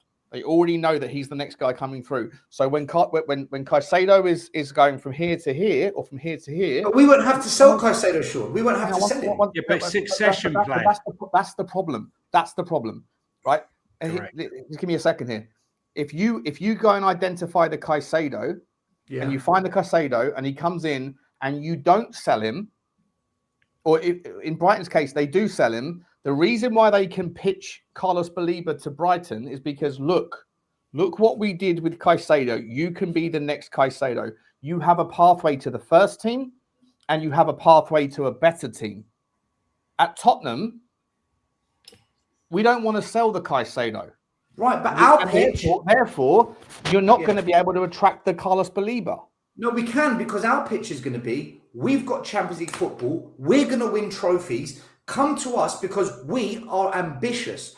We sell the ambition, not the first team place guarantee. The only reason Brighton works, Stel, Brighton have to sell their players. They are a selling club. They are now, and always will be, where Tottenham were when we had the Berbatovs, when we had the Michael Carricks. They're a selling club. When a bigger club, a bigger, richer club comes in and says, you're too good to be playing at Brighton, you're too good to be at Tottenham, come to us, then ultimately... Sean, hang on, let me finish my point. He says, I'm 100 million quid. And you know what? Tony Bloom goes, that's cool, bro. 100 million quid, thank you very much. We'll put that in, we'll go and scout, and we'll facilitate the use, all that model. And then we find the next Carlos Balíba. And the reason why Carlos Balíba joins Brighton is because that whoever Carlos Balíba's going to go to United, right? I guarantee you Brighton have got the next Carlos Balíba. We don't know who he is yet, but he's going to be there to pick. And the reason why is because the process works. You, as an agent, can go to that player and say, you're going to come in and fill the hole that Balíba is going to leave. Yeah, but this is what I'm saying to you, Sean. The second that Brighton stop doing that, the second that Tony Bloom says, I'm sick and tired of being 7th place Brighton, I get that. I want to be 3rd place Brighton, they have to stop selling their best talents. And as soon as they stop selling their best talents, it becomes incredibly difficult to find the next talent. No, because this is what I'm saying. Yeah, this is what I'm saying to you. You're saying their system works because Brighton sell to the player they're going to buy guaranteed first team starting places.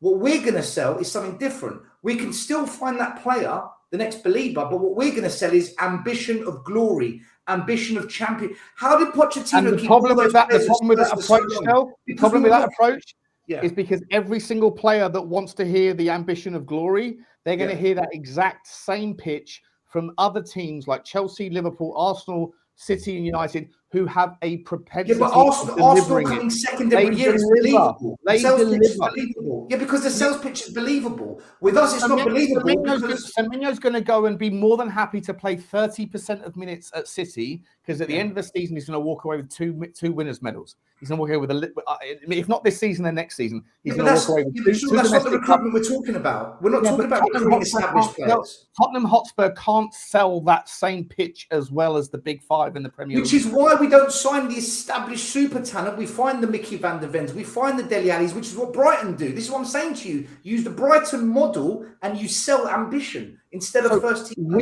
Do you acknowledge that we're in a very difficult situation, a difficult spot, because our fans want us to be competing right now. Brighton fans don't expect us to, like, if Tottenham Hotspur went out and signed, I don't know, let's say Keith Smith, right? A really top-rated player who's 20 years old, right? Or even Yandy Amandi, right? Yandy Amandi, by the way, is he's going to be world class. Unless he falls off a cliff, that guy is special talent. When he was first linked to Tottenham Hotspur about a month and a half ago, I had people texting me saying, if Tottenham Hotspur go after this 19-year-old, nothing's changed at Tottenham. I went, are you for real? If Tottenham Hotspur signed Yandy Amandi, that's like, what are we talking about? What are we doing here? But because he's a kid, all of a sudden it's, we're not competing. Who runs the club, the fans or the... In fact, Johnny Lubo, you've heard this debate between us. What do you two think? You've heard us two disagree on this. What do you think? Go on, Lubo. You go first, mate. That's nice of Johnny. So it comes back to the manifesto, doesn't it? You've got to start with the ambition. Get the file out. Don't make out that the files are there. Forget the Epstein files. It's the Lubo files that are important. The first of all, you show as a club, you've got to show ambition to players, and the next month, although it's only a small window, is important because a lot of it's about selling. Is a lot of it's perception, isn't it? You got to sell the project to players, and boy, we need players. What do I think? Look where we are at the moment. We spent 500 million since Ange came in, and look where we are at the moment. So for me, it's about getting the people at the top who will back the manager, because if they don't back a manager, then there's no point to any manager being there. They're all going to be working with one hand tied behind their back. If they're going to back them, then you've got to make sure the recruitment team are spot on, and that is so important. Is getting people that spot the good players. If we're behind 5 clubs in the pecking order, and we are going to get the players that they're not interested in, then we've got to be very clever with our recruitments, and we've got to have people. Chelsea have got 4 people that cover the world. They've got 4 main areas, and each of them cover the area with their teams of scouts underneath them, working for them. That's where we've got to be, because we're not going to pick up. When you see a player from Bournemouth turns us down. We didn't get Gibbs White, we didn't get Eze, we didn't get Savinho. Savinho doesn't play hardly, and he wouldn't put a transfer request in. City said no. Okay, if you wanted to leave that much, Savinho, he would have put the transfer. That's going to change this January, mate. That's going to change very quickly. For me, this shit runs really deep. I think for the last 25 years. It didn't start that way, but I think we've got sort of, whatever you want to call it, Caesar syndrome or Nero syndrome, or whatever you want to call it, when you have a dictator, one man who runs everything, who surrounds himself with people who want to tell him what he wants to hear. I don't think personally that it's led to great decision making. And is also a situation in business where you can't be all things to all jobs and to all people. So therefore you have to delegate. And once you delegate and you employ someone who's top of their game, there's no point delegating and employing someone who's top of their game if you're going to stand over them and micromanage them. It can only lead, in my opinion, to failure. And I think that Tottenham has been developed into a way that sort of mimics who Daniel Levy was and how he ran everything. And I do think that Enoch very much gave him carte blanche to do what he wanted. And I think after the first audit that was done, both that were not so much financial, but deep dive audit from an outside body, I think they probably decided on the same thing. And what we're seeing now, a little concern may be that the cull has been so vast. I think it's only Matthew Collicott that remains of that sort of group. But we have new everything, right? From the medical team to the finance team to the commercial, overseas commercial, everything is being changed. But the culture runs deep. The culture runs from top to bottom. I always said that when a foreigner comes to the club, not someone that's come through the academy, someone that comes from Senegal or comes from France or whatever, and doesn't know the history of the club, when they walk into the changing room, they should see the quotes from the great Bill Nick and some of the quotes that are part and parcel of who we are or who we want to be as a football club. And they come in not knowing anything or not really wanting to know anything about the ethos of the club, because I think it's been diluted to such a point where it almost doesn't exist anymore. And I would like to see that come back. I like to see when we go walk around the stadium, you see the quotes and the sayings from some of the great players that we've had from the past and the managers, and especially Bill Nick. And I think, I feel like it's been cleansed. I feel like the training ground is a hermetically sealed box that's sort of removed a lot of our history and who we are. And it shouldn't be that way. It should be doubled down on. Both everywhere you go should be reminded of the history. Yes, it was a long time ago, but it's who we want to be again. And we are miles away from that currently. And, I think it's going to take time, but I think they are making steps to try and change it. But it's a massive task. Listen, Johnny, we'll talk about that. Lubo, if you don't mind, before I bring you in, mate, let me just finish off these super chats. We've got to move on to some other topics, which we can include those sorts of connotations with regards to Paratici. Lubo, if you don't mind, mate, just let me get these super chats out of the way so we can because we got sort of sidetracked there with Stella and I going through that stuff. Ricardo 365, big up to you, my man. Thank you very much for the generous super chat. He says, I disagreed with Stella until he said the most important statement. We don't know how much time we all have on this earth, so enjoy it while you can. 100%. It's a fair take. Priorities can shift when you think the clock is running out. 100%. Big up to you, man. Thank you very much for that super chat. JB Macaulay, big up to you from Australia. He says, Frank has said our recruitment is pants. Have seen no appointment that will shift the needle on that. Tony Bloom's model is no secret. Why are we poor? I know you said this before, or maybe you said this whilst we were, Stella and I were having that discussion. His model might not be secret, but it's certainly proprietary. I think he has access to data, and he certainly understands data. He's a data guy. He started Star Lizard, Jay, which is a betting company that utilizes data in football to identify mismatched pricing versus value. So he and the guy, Matthew Benham, they were best friends, by the way, and they worked together at Star Lizard. They had a huge fallout, and then they went different ways, and they bought their own football clubs. And I don't understand why. You hear about the Crystal Palace versus Brighton weird little rivalry. I think it's Crystal Palace versus Brighton. Is that right, Lubo? Yeah. Am I wrong? That goes back to Alan Mullery, Terry Venables' playing days. Yeah, it's a really weird rivalry. If there was ever a rivalry that should exist that doesn't, it should be Brentford versus Brighton, because they're similar sized clubs, similar sized valuations, similar sized standards, expectations, and wildly aggressive hatred between the two ownerships. The Brentford Brighton should be a rivalry that doesn't exist, and there should be a movie about that whole story. By the way, it's crazy. Thank you very much for that, Jay. Appreciate you, mate. Wesley, big up to you again, Wesley. Thank you very much, mate. He says, Stella, I'm not saying don't get a better recruitment team. I'm saying do both. Get top 5 money and a better recruitment team. I think I think we all agree on that one, Wesley. That's the dream ticket, isn't it?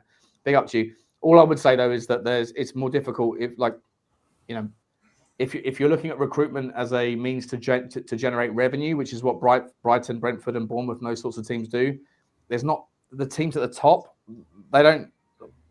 It's very rarely that you see Liverpool buy a player and then sell them for more, or Manchester City, or vice versa. Right? It doesn't happen that often.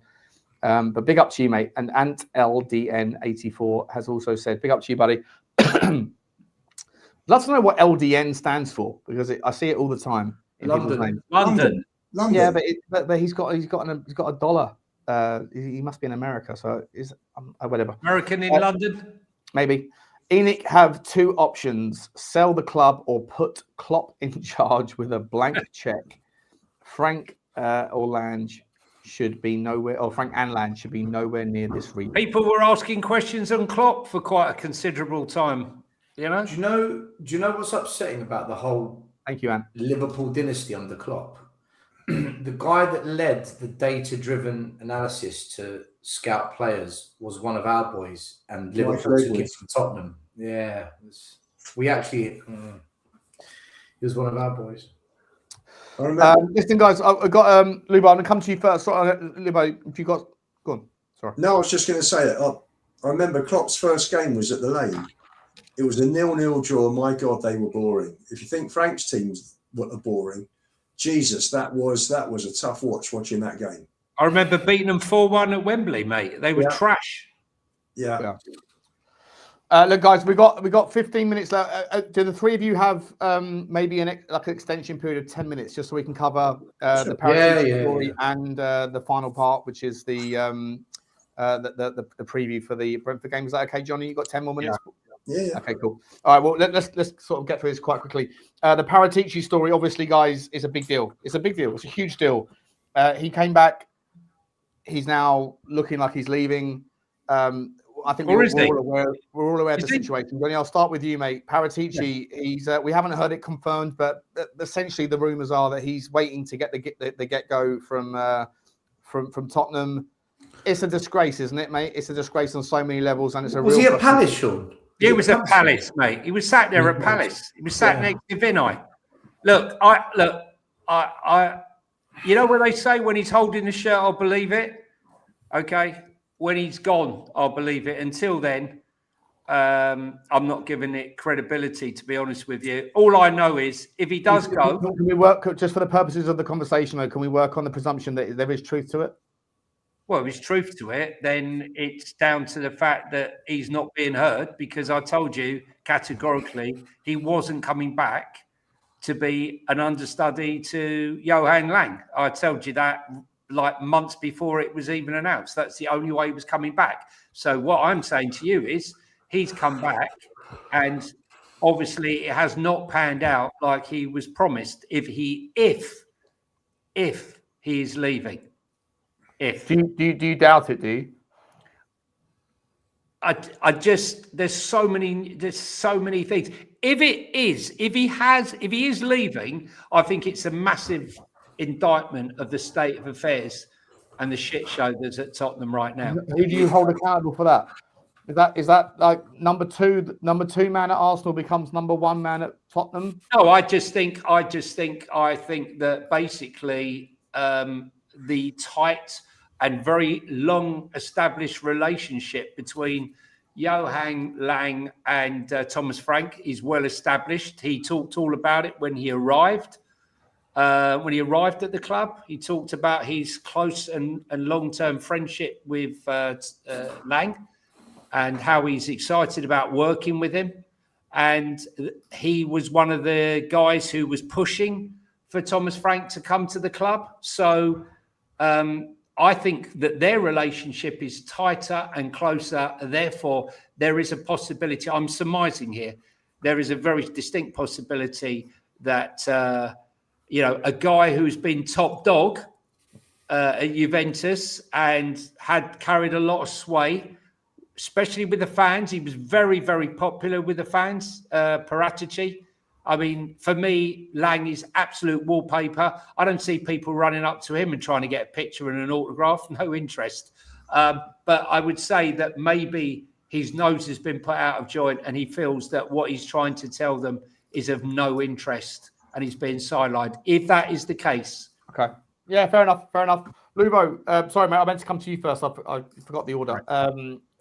Listen, this is a big one. It's a big deal, whether it's right or wrong. I always said it was going to fail, this double CEO thing.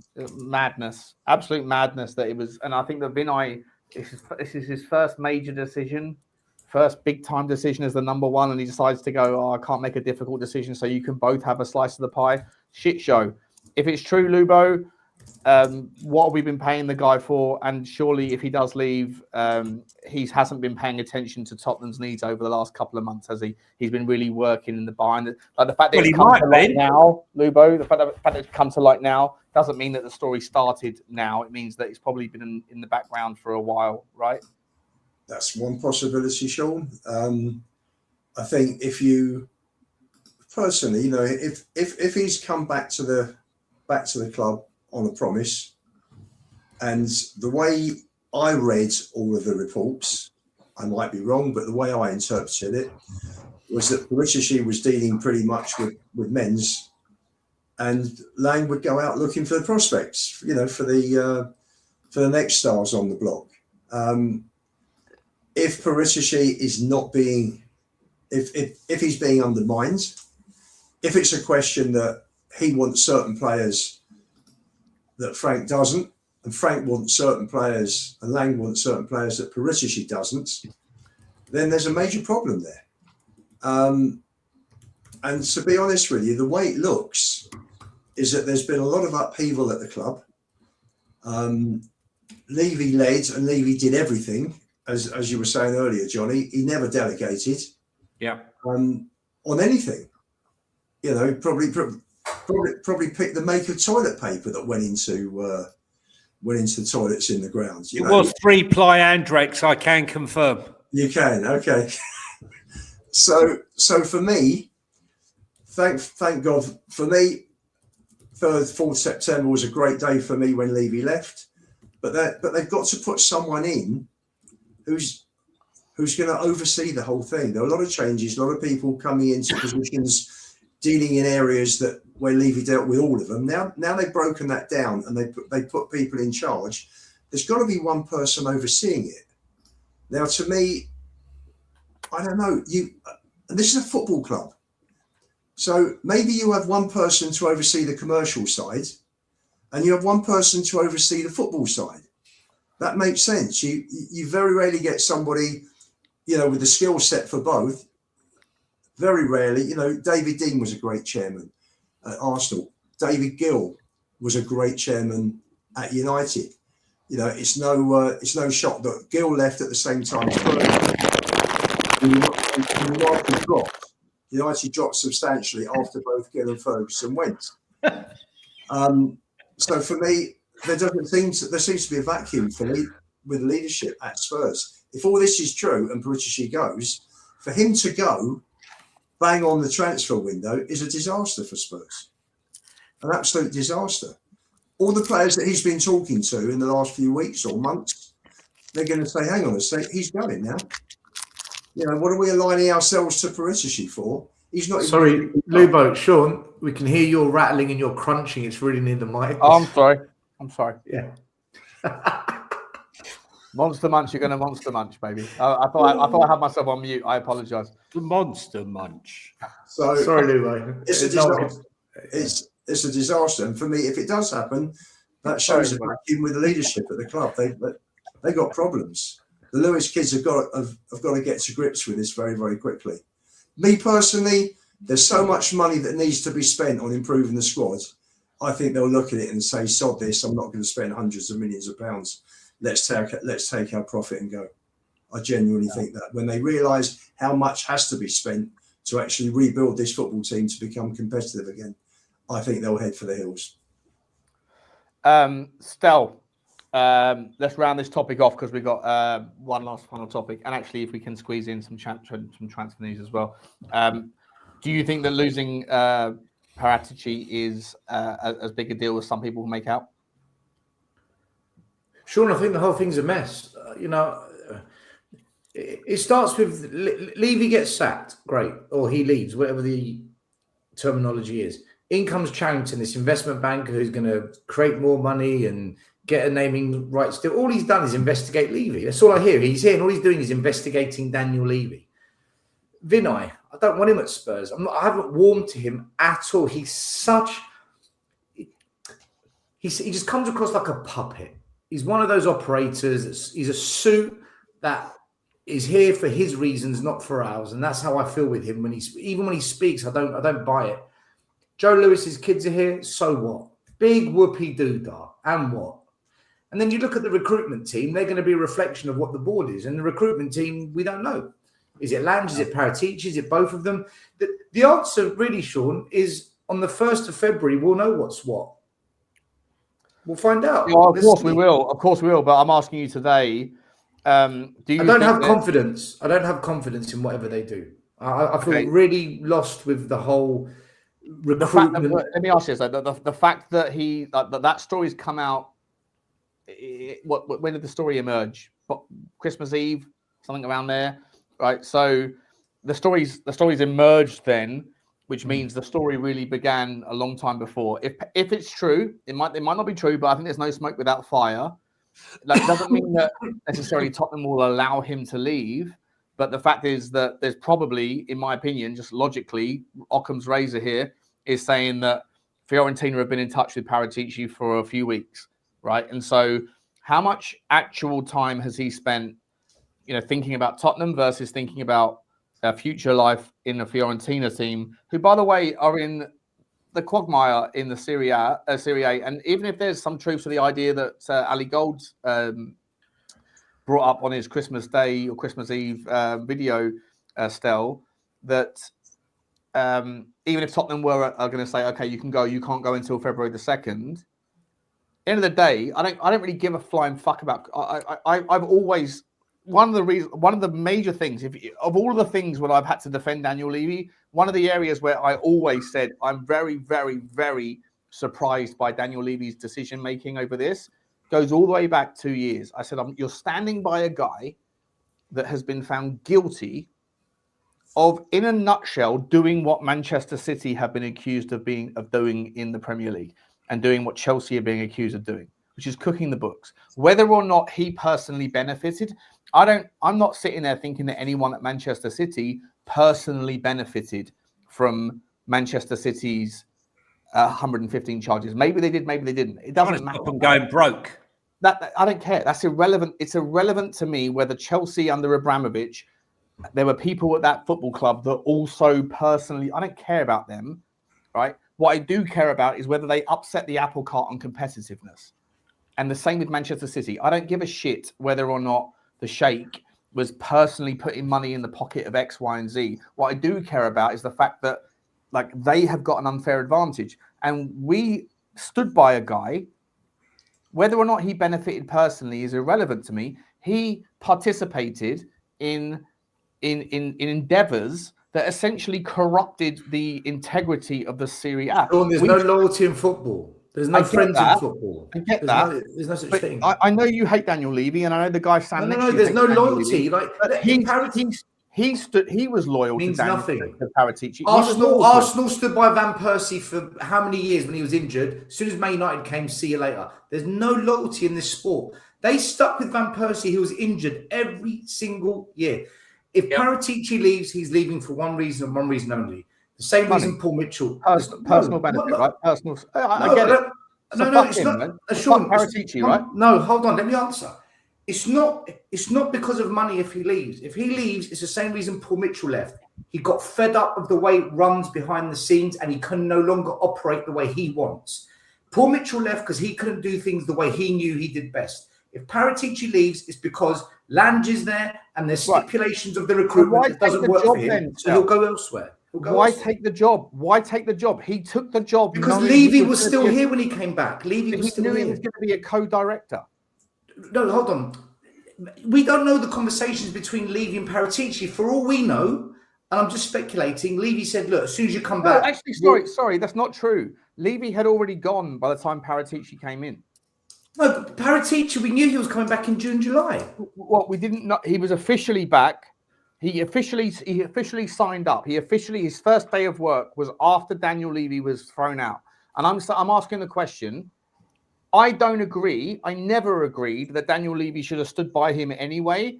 Like the guy's dirty guy, right? He fucked over 19 other clubs in Serie A. I wasn't on board it. I wasn't on board Daniel Levy's decision to stand by him. Daniel Levy wants to bring him back. Daniel Levy then gets sacked, ceremoniously walked out of the door. A week after that, Paratici comes in, does his video, standing next to the donut from Denmark, the Danish donut, right? Going, yeah, I'm really happy to be here. Well, maybe he didn't have another job offer then, Sean. Maybe he's only now just got a job offer. So you take the job. At Tottenham Hotspur, knowing you're a co-director, because you haven't got a job. But he didn't know what it was going to be like working under this lot. This is what I'm saying to you. We don't know behind the scenes what's happened. For me, I know what he was promised. My opinion is Fabio Paratici is again, allegedly, don't know, but my opinion is that Fabio Paratici has fucked Tottenham over after all of the loyalty that this club showed him. Fuck him. If he goes, fuck him. No, I disagree. I think if he goes, it's because he can't work in this structure. I agree. Then why take the job? I Why agree, take the John. job in the Because first he place? was promised. Listen, he was only coming back into this job. I told you weeks before it was even announced that he was back. That he was only coming took the back. job as a co-director, I'm just telling you No. what he was told, that he was never coming back to answer to Johan Lang, He right? took the job as a co-director, Johnny. Yeah, but maybe he thought he was going to have more authority over Lange. Maybe he thought. He took the job as a co-director.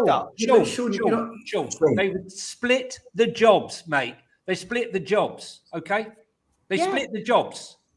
I know. I was the only person who said this was never going to work. It was never going to work.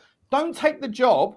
If you took listen, it's okay to take the job and then to go, I'll take the job. You know what? Whilst I'm looking, if that's what his game was, then cool. But fuck him, right? But for you guys to sit there and try to defend him and make out like Tottenham Hotspur screwed him over somehow, and that's why he's leaving, bollocks. He took the job knowing the role. He used us. Right, Sean, can I give an example? What if Johnny, you might be right, Sean? Why are you laughing, Johnny? Explain to me why I'm wrong Sean, here. That's your opinion, but you're entitled to your opinion. Okay, but that's fine. But explain to me why it I'm. doesn't mean it's right. right. Sean, can I give you? Can I just put something out there? I'm right. Right? Can I just put something out there? You might be right, Sean. Right? This is why I hate listening to journalists. I hate it all because we don't know. It's all to get us all talking. That's why they do it. That's why, Stel, when we saw him sat in the stands, he's gone. Why is he sat? If he's I'm saying to you, the club is so angry with him, why is Vinay sat next to him? Hang on a minute. What, you've been meeting Fiorentina behind our back, you bastard? Why is he sat there with him? It's true. Why is he sitting chatting to Vinay at an away game? Where's Lange? Why is Lange not there? If I'm Johan Lang, because Ali Gold, we laughed about this earlier, Johnny. We laughed about this, didn't we? If I'm Johan Lang, right? Ali Gold said, as far as I'm aware, Paratici's been given the Christmas period off, as has Johan Lang. So as far as I'm aware, Johan Lang is in Denmark and Paratici is in Italy. And imagine Johan Lang, right? He's sitting there. Imagine giving the recruitment team. Eliga, get me some eggnog. He's watching the Crystal Palace game, and then all of a sudden the camera pivots to the sidelines and sees Paratici sitting there with. This is what I mean. He's spat his eggnog all over the TV screen. Eliga, book me a ticket to London. That Italian prick is trying to steal my job. It's outrageous. It's outrageous. Sure. For me, Paratici has done the dirty on this football club, and I'm not happy about it. But how? He's still here. For now, he is. There's no smoke without fire, though, mate. If I'm wrong, If he stays, I'll apologise. I will apologise. But it looks like there's no smoke without fire. And if he goes to Fiorentina, then he has used us, and he took a job that he was never going to be happy with, so that he could get himself and leverage himself a better position elsewhere. And I think it's Fiorentina's not a better position. It's not. Well, it is if you're the number one guy. Yeah, but maybe there you go. Maybe that's the concern. He's not the number one guy, and he doesn't want to do that anymore. He wants to be the number one guy because he's seen how Lange works, and he doesn't like Lange's work. He feels his work's valued. Listen, Sean, if you and I are in business together, and let's say I'm the top salesman and you make one sale a month, I'm going to think, what's this guy bringing to the table, right? If we're both salesmen. Yeah. So, and vice versa. That's fine. But I would, I'm doing a good job. This guy's doing absolutely nothing. I can't work with him. And the club refused to get rid of Lange. I'm off. But then why would you, if that's how you felt, why would you accept the job where you and I have got exactly the same powers and responsibilities? You'd sit there and you'd say to your boss, hang about, boss. I'm the guy that brings in the money. But maybe he has, and the boss has said Lange ain't going nowhere. All right, I'm off. He took the job, right? We don't know. We're making it up. He took the job, and he sat there on a video. I don't know. Basically hugging his mate Vinay, Lang, saying, "Yeah, look, we're going to figure it out, right? You got this section, I've got this section." I said it at the time. It's never going to work. Can I just know who I put my money on in a 2-horse race? That's what I know. Can I just say to people in the chat saying Stel knows F all, he's all conspiracy theories. I never asked a question. I don't talk about it because I don't believe what the media says, and you haven't got me. Sean brought it up. He's the one saying he's gone. I'm saying he's still at the club. I've got someone saying that I'm unwell. I've got someone in the chat saying that Sean's Sean's mentally unwell. Mate, listen, guys, you can throw whatever crap you like at us, but let me tell you something. If you're going to be in this game... I'm on orange squash. I'm drinking orange squash, Jeffrey. What are we doing here, mate? I'm just... Can we wait for Paratici to go before we have this chat? Guys, let's wait until we got some substantiated facts, okay? Please, let's wait and see. But I'll tell you, guys in the chat, you're dealing with... Well, three guys who get more abuse than anyone else out there. Well, just about, maybe not as much as Sava. But listen, it's water off a duck's back, mate. It's water off a duck's back. We stick our head up. We're here to be shot down. We say shit that can be clipped and played back. It is what it is, right? It is what it is. But look, when all said and done... Sean, you need a holiday in Greece, mate. Mate, I'll take one. Sean's mentally ill. Listen, next week. Probably have to deal with you, bozos. Johnny disappeared. Where's Johnny gone? Johnny disappeared. Wait, I've got a jingle for that. I've got a jingle for this. Where is it? Johnny disappears every couple of videos. Every couple of shows. Where's the video? But he's gone. I can't find it. An irate viewer has tracked him down. Yeah. Anyway, let's talk about Brentford, guys. We've got Brentford coming up. When is it?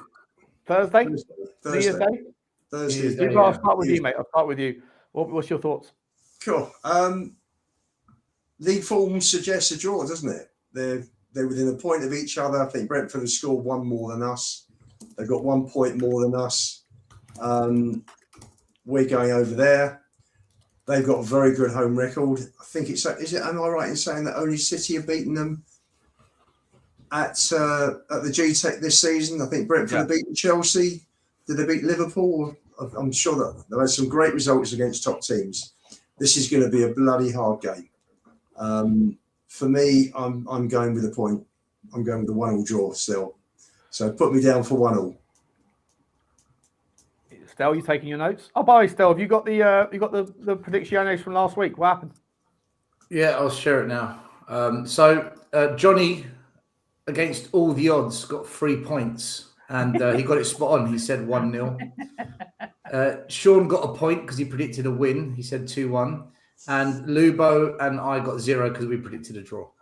Listen, Stel, As much as I would love to take that, oh, there you go.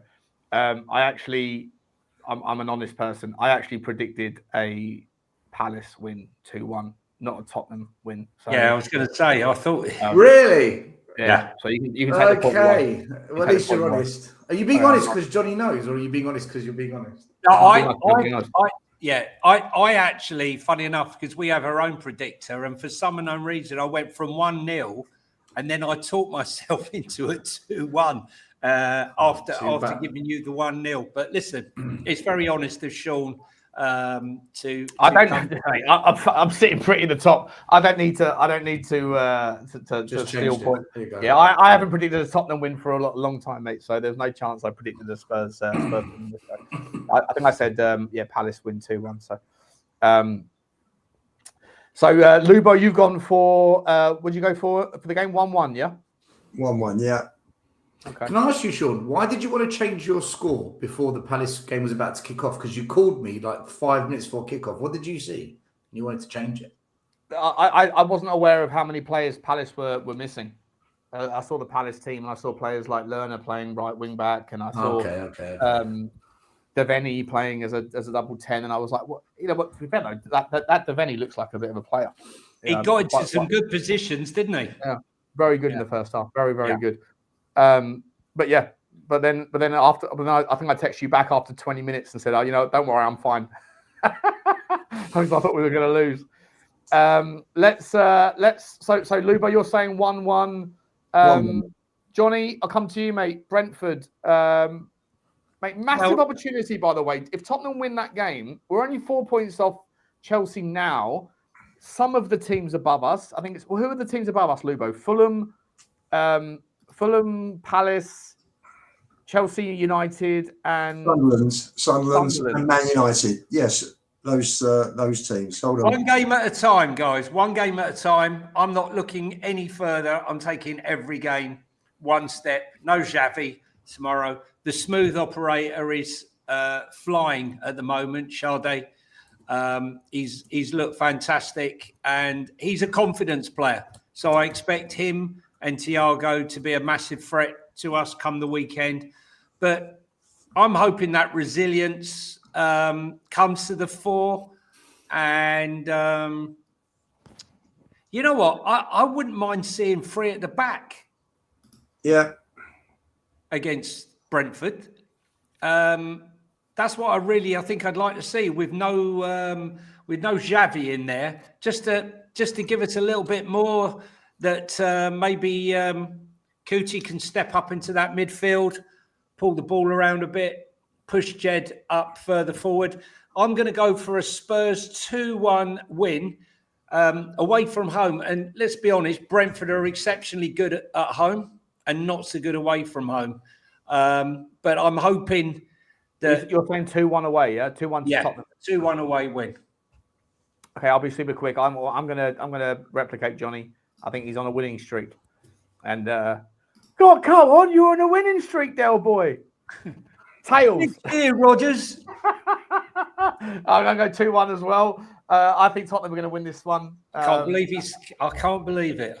It's the first time I've ever followed. I've never followed Johnny H into a bet. Sean, the correct score Butler has followed Johnny H. I can't believe it. Yeah. 2-1 for me. Stel, what are you saying, mate? What's your prediction? We're awful, man. We're awful, but our away record's good. This is the thing for me. Our away record's actually good. That's the boast, isn't it? Because Brentford are exceptionally good at home. Do you know what? It can't continue. We're getting away with it. We're going to lose this. It's whether it's 2-1 or 3-1. 2-1. I'm going 2-1. This is a case of how bad. Yeah, how by how many? 2-1 Brentford. So just to recap, we got Lubo at 1-1, Sean and I at 2-1 for Spurs. 1-1 to who, Lubo? Listen, don't worry, and listen, play Archie in the 10. He's scoring goals now. Nah, mate. Do you know what? If you look at our last away performances, Newcastle, Palace, we haven't, mate. We've not been good, and they've been all over us. At some point, we're not going to get away with it. And I think this game, I just feel this is the game we don't get away with. I can't believe that. I'm going to mention it now. I was waiting for you to mention it, Stel, or Lubo to mention it. But the weekend was the ninth time we've had a 0 XG. We had a 0 XG in the first half. It's the 9th time we've had it. This is what I mean, Johnny. We're getting away with it, man. One team's going to teach us a lesson at their ground, and we're going to get caught. Can I ask a question? What was our XG last season when we finished 17th? Fuck knows. Who cares? I don't our even think our about XG was actually quite hot. I've got that answer on the tip of my tongue, Luba. I've been thinking I'll about tell it you all now. day. Well, why would anyone know that just off the... It's true, isn't it? Just listen. It was all out attack last year, and we finished. Let's 17th. find out. Let's find out. Honestly, All these stats. I remember the first time I saw a possession stat. Do you remember the game that Danny Rose scored on his debut with that 30-yard blockbuster? We beat Arsenal 2-1. I remember. I think we had 29% possession that day, and I looked at that and I thought, do you know what? The only stat that matters is how many times you put the ball in the back of someone's leg. 100%, Lubo. They are irrelevant. It's all about the result. Finished. Results win trophies, get clubs relegated. That's what it's all about. As a content creator, Lubo, as a relatively new member to the content creation team of Tottenham, you need Content's got a content, mate. Content's got a content, Lubo. Sometimes you have to have a little bit more context to be able to talk about than just the scoreline was 2-0. That's all that matters. Anyway, thanks for joining. See you later. Like, subscribe, and comment. And as always, Yeah. Anyway, listen. So Lubo's gone for 1-1. I've gone for 2-1. As has Johnny to Spurs, and Stel's gone the reverse 2-1. Is that what you said, Stel? 2-1. Yeah, our XG last season averaged 1.55. What are we averaging this season still? Below 1. Below 1. Yeah, not good. We're ahead of schedule. We're 11th. We're ahead of last year. Sorry, Sean, there's a super chat from our friend. Yeah, there's a couple. I'm going to come to them now. Big up, Connor. Big up to you, Connor. He says, Slim Sean. Not as slim as you, mate. You've lost twice as much weight as I've lost in the last little period, mate. Congratulations, buddy. He said he's spot on about Paratici. Nonsense we ever stuck by him. He is a clown. And TLF. Lewis family. Oh, the Lewis family / Vinay are bigger clowns for re-employing him. Yeah, listen. I tend to agree. Although if I had to pick one of Paratici versus Vinay, it would have been Paratici, but neither of them are good enough in my opinion.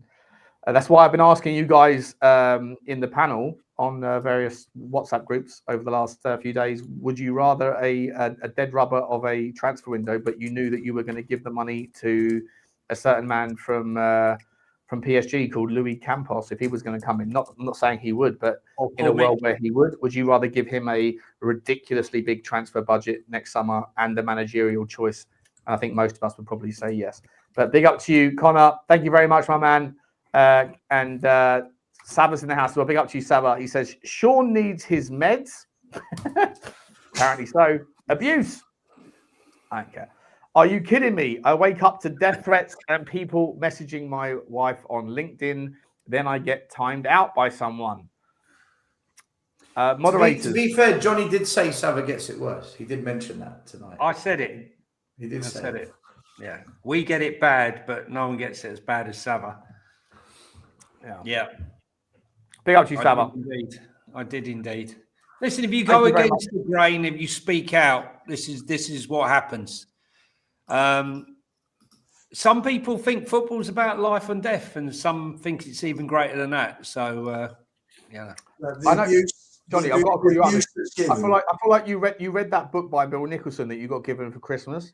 Or whenever it was. No, I haven't. I haven't read it yet, much to my wife's annoyance. I'm pretty sure because you've used that phrase. I remember you brought that phrase up a couple of times. You put it up on the Football Inc. and the Spurs Talk Show and on this channel. I haven't read it. It's memorized, mate. It's memorized. Memorized. There should be a statue. My favourite, my passing word was there should have bbeen a statue to Bill Nicholson. I was talking about it 2 years ago, over 2-3 years ago. when the stadium first. Where is the statue? Where is the statue? Yeah, it's going to be tucked right around the corner of the north stand. Yeah. Behind the Behind the bakery. I'm surprised they don't put it inside Chick King at the back. Johnny, you know, the past kind of few years we've been arguing, where's the statues? Why aren't the stands named after legends? Yeah. Why is there red on the kit? Museum? Where's the museum? Where's the museum? Why is there red on the kit? You know, all of this stuff. I can honestly say, I don't think I care anymore. I think they've sucked the life out of me to the point where I just don't care what they do. Statue. I mean, what good are the statues when we're just shit every week? Yeah. It's just... For me, it's about taking your kids down or taking your grandkids or whoever to the first time they see the statue. What's that, Dad?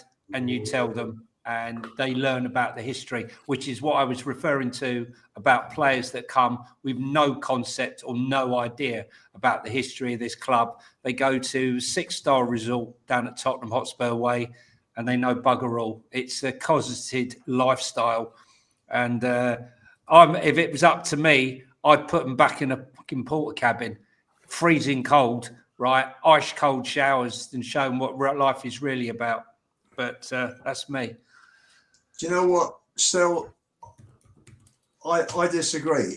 This is a club with a history, and these owners have tried to wipe the history off pretty much.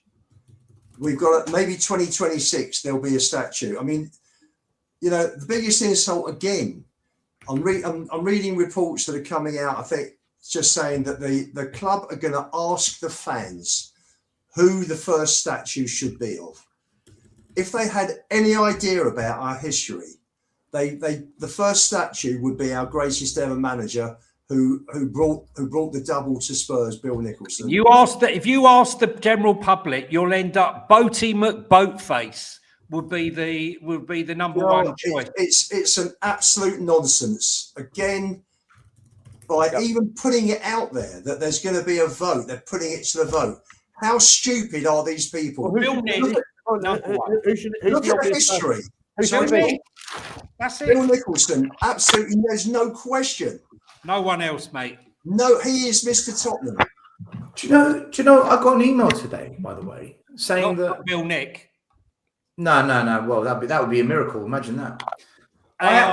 Do you know? I coached. He was at my club for about. It wasn't my club.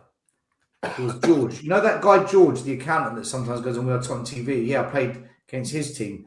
He had in his team, he had a 10-year-old lad. It was Bill Nicholson's grandson. He was coaching Bill Nick's grandson. Anyway, I digress.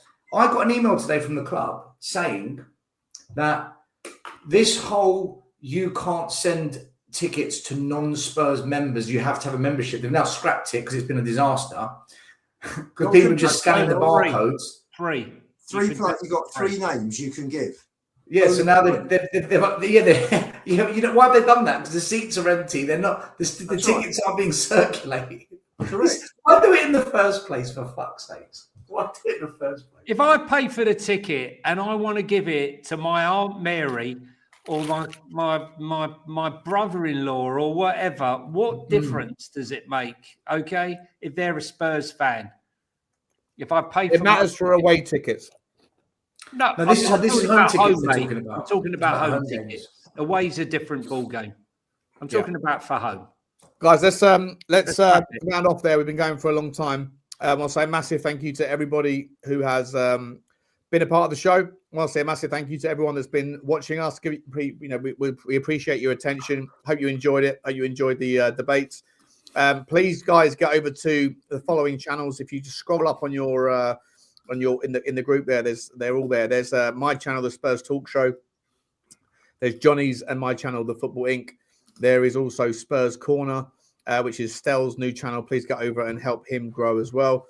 And a little selfish thing, if you want to go to the rabbit hole ramblings, if you're interested in conspiracy stuff, that's my latest iteration of content. And if I just pull away for a second from that, you should be able to see Lubo is at Lubo_61 is on Twitter. Find Lubo over there. And you got Johnny H3232 on Twitter, and Talking Tottenham 1882 on TikTok and Insta. And Stel, I think you just got the Spurs Corner. It's not the Spurs Corner, it's Spurs Corner. Spurs Corner, yeah. Okay. Guys, we'll say a massive thank you to everybody. We will be back. My camera's about to go. It's already gone tits up, so I'm going to leave it there. Guys, thank you everyone for joining us, and we'll be back on Thursday. Well, we're thinking about it. We're going to try and squeeze in a show at the aftermath of the Brentford game on New Year's Day at about 11 o'clock in the evening. So look out for that. But until then, I'm going to take my reptilian face and I'm going to say thanks everybody for coming in. Johnny, Lubo, Stel, always a pleasure. We will see you guys on the next one. Come on, you Spurs. And a happy new year to everybody watching. Happy New Year. Happy New Year to everyone. Thanks for your support. Hit the subscribe button, guys. Going to 27,000 and beyond. There we go. Appreciate everyone. Take care. Bye. Bye. Bye, Jeff.